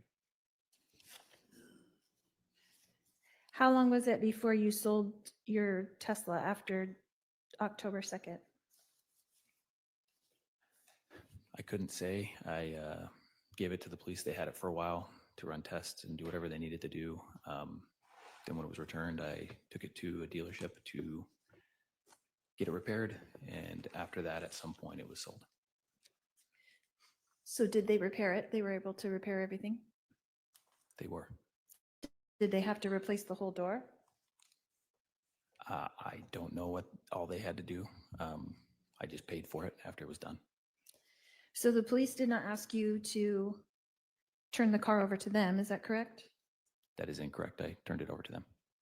When did the police have the car? As soon as the shooting happened, I gave it to them and they kept it. I can't remember when they gave it back to me, but they gave it back to me later. So days or weeks or months or how long after? Like I said, I don't know specifically, but I would guess it was a couple weeks if I remember correctly. Okay. So if that happened on October 2nd, then you had it back maybe before the end of October? I did have it back before the end of October, I believe. Okay.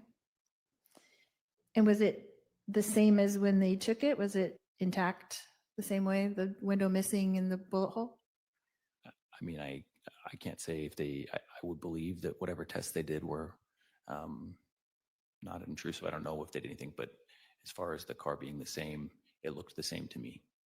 Okay. And then then you sent it to get repaired after you got it back. Correct. Is that correct? Okay. And then how long did it take them to repair that car? I can't recall.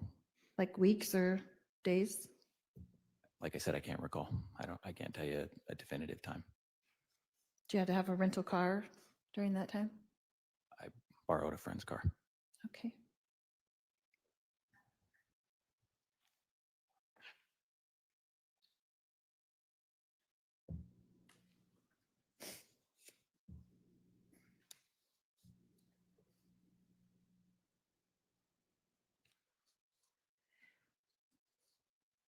At what point did you decide that the Jeep was gray and not puke green or camo green?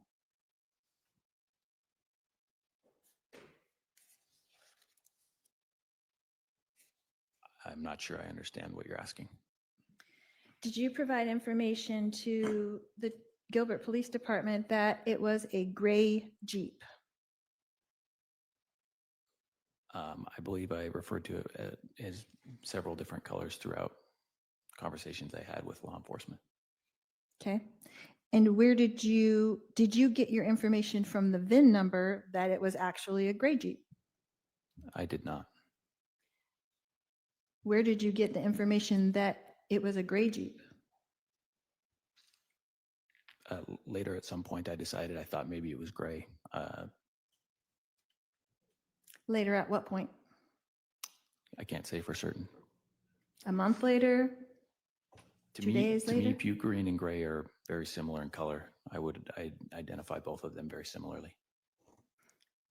But when did you change your mind from puke green or olive green to gray? Like I said, I didn't say that I changed my mind. So in all the reports, they say a gray Jeep. No one ever says a green Jeep. So that information did not come from you? I can't say what the reports say. I can only share what I can testify to, which is that to me, those colors are very similar or the same. So with you having access to the VIN number of a particular Jeep, would it give you the color of the car? I never looked at it, so I can't tell you. You never looked up that VIN number? I never looked to see if it gave me a color. Do you know if that's a thing that you can look up the VIN number and see the make and model and color of a car? I can't testify to the ability to look that up. That's not something I'm an expert in. And you've never done that? Tried to look up a car color by the VIN number. No, that you've never looked up that specific VIN number to that Jeep. Is that what you're testifying to today? Can you give me some context? Yes. So after October 2nd, did you ever look up the VIN number that you had access to of the Jeep Wrangler that was in my household? I don't think I did. I don't have a recollection of it. So did you just provide the VIN number to Detective Pillar? Yes. And when did you provide the VIN number of my vehicle to Detective Pillar? I think on October 2nd. I'm not certain, but I think that's when I gave to him. So on this day, on October 2nd, you provided that VIN number to the detective? I think at some point, if I recall correctly, I remembered that I had it. So I got it and sent it to him just to make sure that he had it.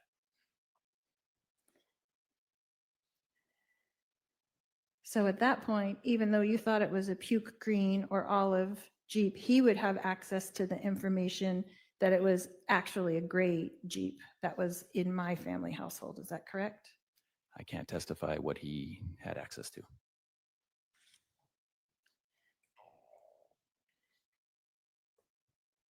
But you provided him with that information that very day? To the best of my recollection, yes.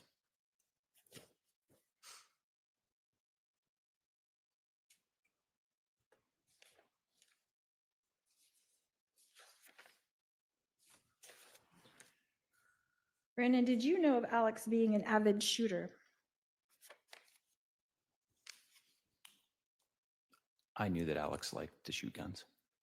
Did you know that Alex liked to frequent the shooting range? I didn't talk to Alex a lot about that, so I can't testify whether he liked to or not liked to. But you knew through the family that he did go to the range a lot? I mean, I can't testify. Like I said, I can't testify to whether or not I knew that he liked to go to the gun range. Did you ever go to the gun range where he was there? I did not. Did you ever go to the gun range and anyone in my immediate family with them? Can you define your immediate family? Well, my brothers, sisters. I don't recall going to the gun range with your brothers or sisters. Did you ever go to the gun range? Object to relevance. Why is it relevant if he went to the gun range? Do you own a gun, Mr. Boudreaux? I guess it's sustained. To relevance. Overruled, you can answer. I do own guns now, yes. Did you own a gun on October 2nd? I did not own a gun on October 2nd. You did not have any kind of gun in your possession on October 2nd? I did not. Did Melanie own a gun? She did. It was registered to Melanie, not to you? She bought it, correct.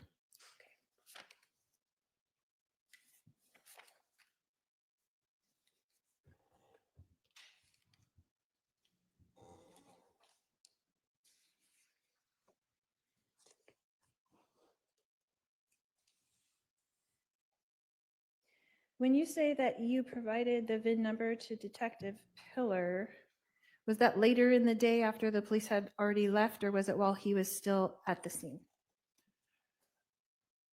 I believe it was after he left, but I'm not certain. So how would you have gotten him that information? Would have probably been through one of my friend's phones because he took my phone when he left. So would it have been an email or a text message? I believe it was a phone call, A phone call. but I'm not certain, like I said. And at that time, you had handed over your phone to Detective Pillar? Yes. When did you get your phone back? It was late that night. I believe he had to give it to somebody who, I'm not a police officer, so I'm going to probably say this wrong, but they had to copy everything off of it, and it takes however long it takes. And so I turned it over, and then I just waited until that was done. And apparently I had a lot of stuff on that phone, so it took a long time. A long time, meaning a day, 2 days, 6 days? I believe he's already testified that night. Sustain.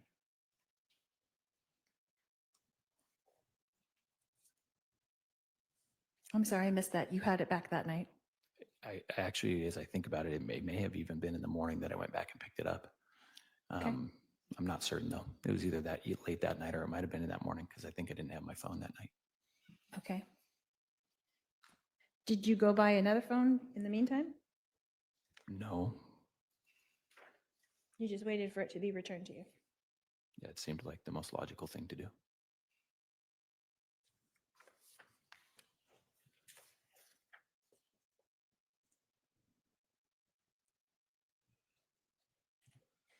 Did Melanie provide information to you that she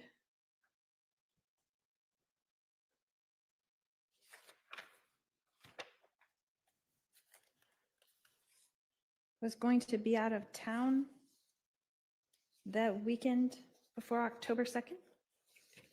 She did.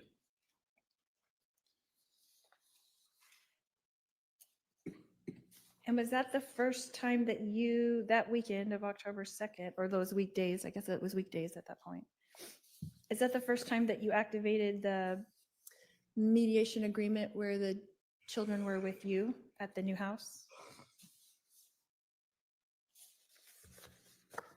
We were following our mediated agreement throughout the summer.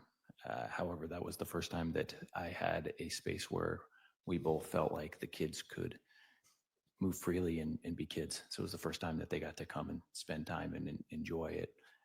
They previously had stayed at my house, but I had to be very careful. It's an expensive house and it had to be show ready. Someone could come at any time. So what day was it that the kids started being with you on your visitation that before October 2nd? Was it the 1st and the 2nd, something? No, it would have happened the day that she left, I believe. I mean, I haven't reviewed this and it's been a long time. So I believe it would have been like a Thursday or Friday that I got the kids and I had them over the weekend. And then until I did the drop off on October 2nd. And what day of the week was October 2nd? Not sure I know. Do you remember? I believe it would have been a Wednesday based off of our parenting schedule. Okay. So on Wednesday's the day that you would have turned the kids over, they'd have gone to school and Melanie would have picked them up. Is that correct? Correct. Okay. And that morning,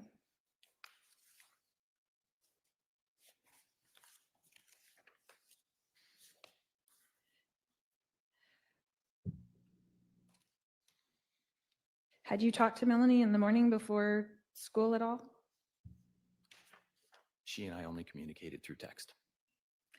Did you communicate with her through text that morning before school? I texted her to let her know that I was dropping the kids off. And then you had to have some kind of text messaging to let her know you were there to drop off Breeze, right? Correct. And you met at the park for that. Is that correct? Correct. And then you went straight to the gym after dropping off Blake. Is that correct? Correct. And that's about how far from Melanie's house to the EOS gym? 5 or 10 minute drive.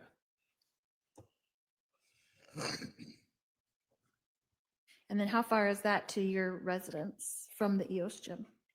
5 or 10 minute drive.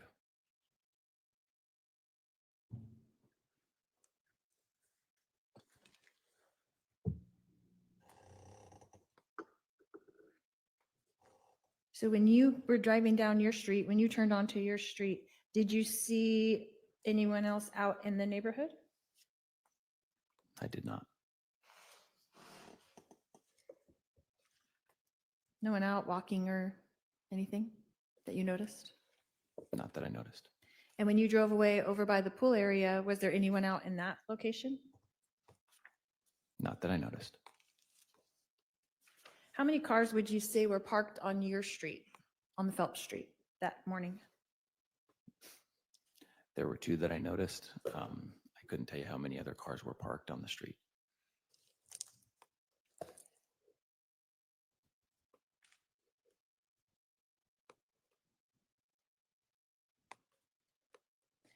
But it's kind of a crowded street, so people do park on the street there that live in that neighborhood. Is that correct? I have never testified to that. I can't recall.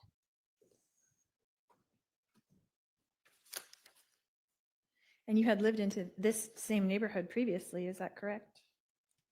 Not this portion of the neighborhood, no. Well, one neighborhood over on the same street, right? I did live on a previously I did live on the neighborhood over on the same street. Right. So you're familiar with that neighborhood anyway, even though you only lived at this house for a short time, is that correct? I would not agree with that. This is a different section I didn't go to. Because there's no availability to go from that neighborhood to that neighborhood, even though it's the same street, is that correct? You can't drive. It's not connected in driving. Correct. But literally that house to that house is only like 10 houses away, really. Can you give me context? Which houses are you talking about? I'm just saying your rental house from the house you owned earlier on Phelps Street is really only about 10 houses away, even though there's a divider and no access to drive straight over. Yeah, I've never counted how many houses, but it is a short distance between those 2 houses. And you guys lived in that house for a long time before you moved, right? A few years. Sustained.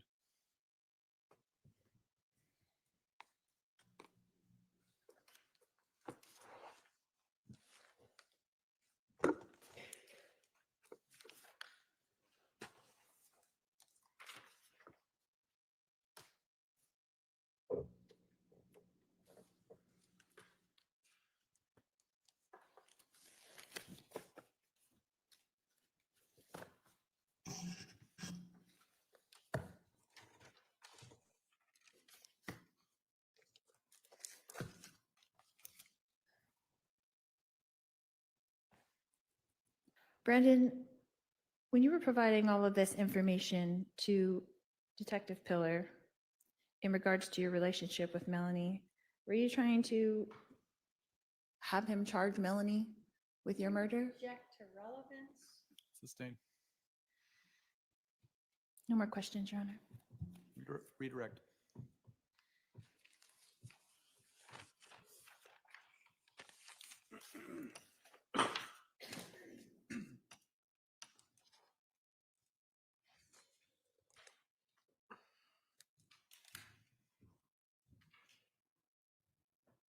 I thought that would never end.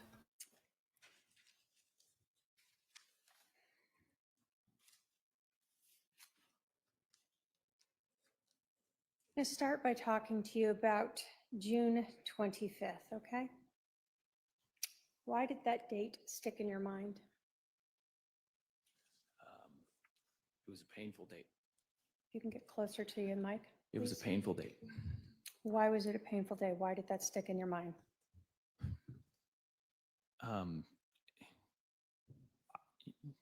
My grandfather was someone who was really important to me, and I was dealing with, sudden loss is traumatic.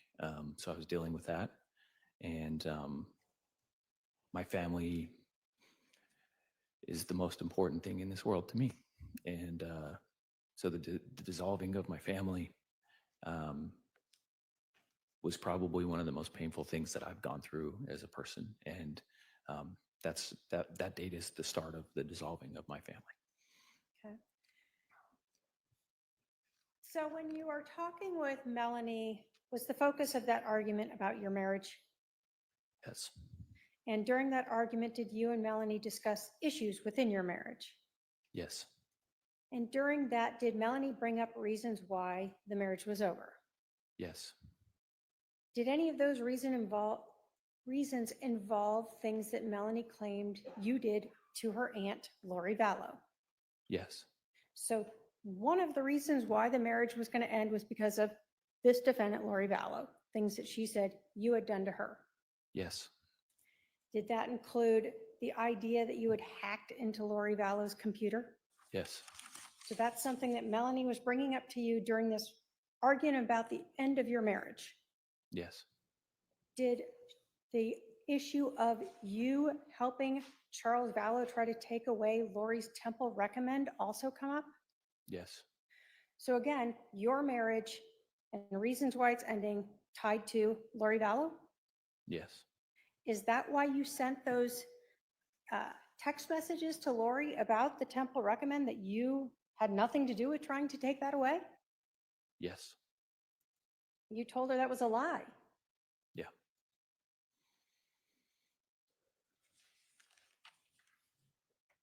During that argument, ultimately, did Melanie say that she just wanted to end the marriage?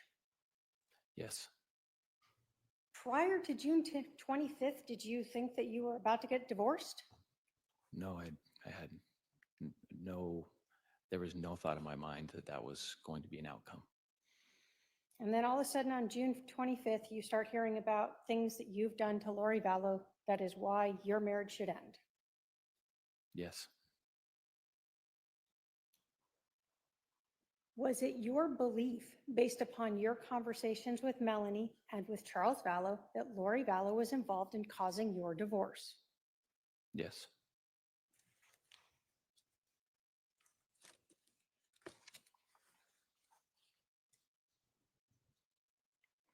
I'm going to talk to you about your interview with Detective Pillar on October 2nd of 2019, okay? Have you tried to memorize your transcript?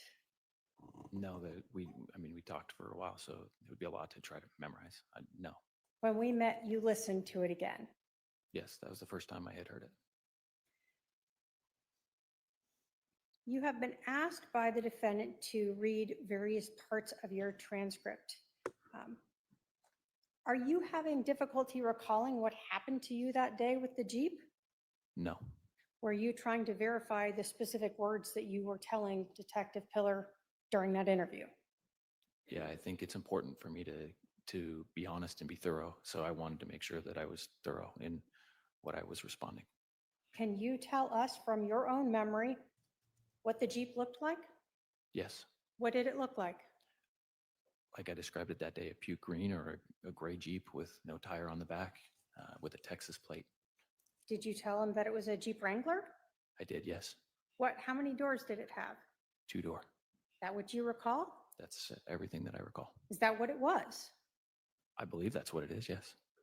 And when you talk to us about what you saw happen, is that because you listened to an interview or your own independent memory of what happened? Those are my memories. So whether or not you used X word or Y word, do you remember that the back of the Jeep window lifted up and a rifle barrel came out and pointed at you and shot your car? Yes, I'm certain that's what happened. There were some questions about kids. You were given some portion of a transcript. At one point, are you talking to Detective Pillar about calling 911? Yes, I was explaining the dispatcher. When you were talking to the 911 operator, do you mention to her that you think maybe someone was using a paintball gun? Yes, I did.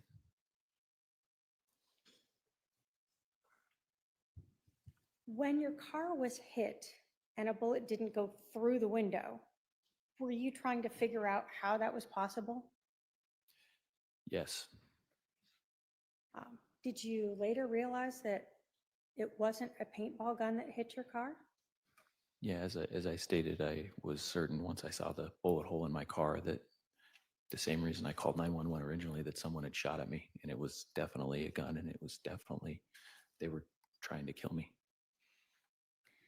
So why did you call 911? Because I believe in following the law. Did you think that you'd been shot? Yes, and I wanted protection. I wanted to feel safe. Okay. When you saw that bullet hole in your car, and no paint on your car, what went through your head?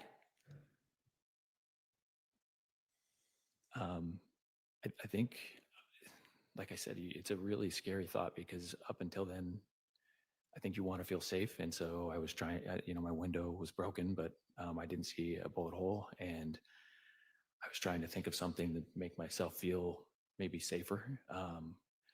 And when I saw that, I knew that there was no other option than that someone just shot at me and they were meaning to kill me. There's no other logical explanation for why that would have happened. When you were driving back to your house and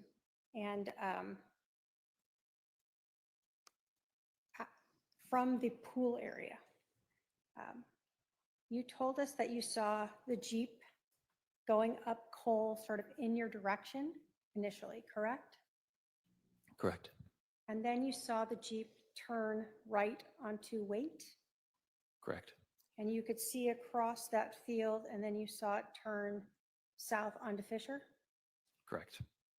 So you were asked about why would you return home? Did you actually see the Jeep sort of leave? Yes, and that's why I turned around. Did you in fact follow that same direction so you could see if the Jeep was still on Fisher? Yes, Did you see it on Fisher? I did not. When you turned onto Phelps, did you look down the street and see if you saw the Jeep? I did not see it on Phelps. So by then you knew the only other way it could go would be now into Fairview? Correct. And I believe I told the person on dispatch that I had believed he went out onto Pecos. And that's because that's the only way you can go from there, right? Correct. I just wanted them to know there was only 2 exits. When you got back into your driveway, you were still on with 911, right? We heard that. I was, yes. Were you thinking about, oh no, if the door opens, the glass might fall out? No, I wasn't thinking about that. Were you trying to talk with the 911 operator and keep yourself under control? Yeah, I was trying to make sure that I gave them all the information they needed. Were you trying to watch and document how the glass might have fallen out of the window when the door opened?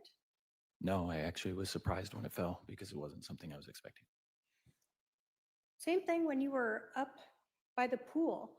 Were you thinking rational enough as you're talking on the phone with the 911 operator about someone just shooting at you to think, oh, I should make sure that I take a photo of this Jeep? No, if you recall, I was a little out of breath, and I was very nervous. That's a nerve-wracking experience. Is that when we heard you actually almost like panting, like you had been running? Yeah, yes.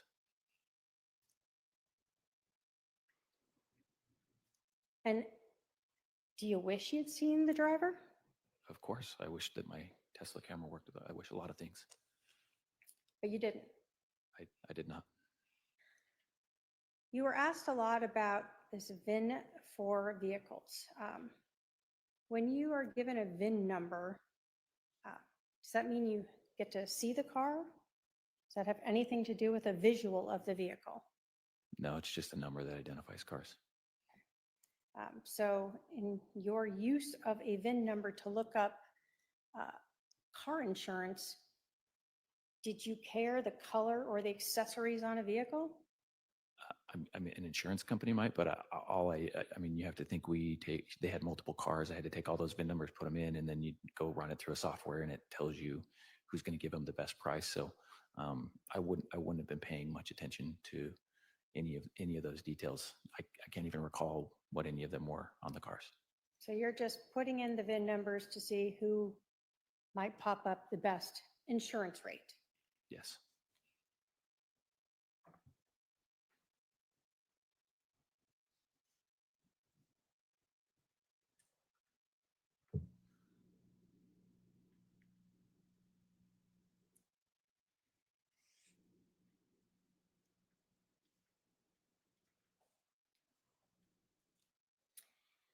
You were asked a lot about communications with Detective Pillar.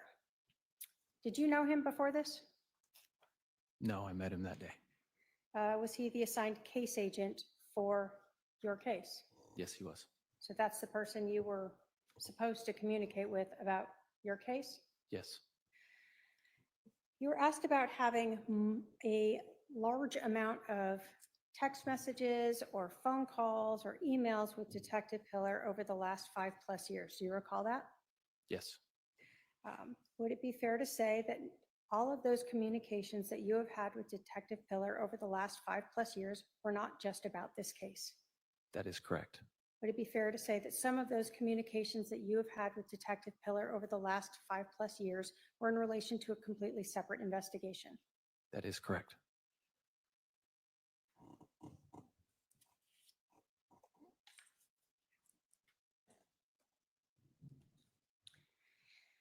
On October 2nd of 2019, did you tell Detective Pillar that you believed Lori Vallow and Alex Cox were involved or responsible for this shooting? Yes, I did. So this is before you had access to VIN numbers or anything else. That's correct. While you were still sitting there being told by the police not to leave, Detective Pillar comes over and takes you away from sitting under the shade, brings you to his car, and interviews you. Yes. And you tell him that. Yes. So even if Melanie had some financial gain in if you had died, did that change your opinion at all that Lori Vallow and Alex Cox were involved in this shooting of you on October 2nd of 2019? No. I have no other questions. Are there any questions for this witness from any member of the jury?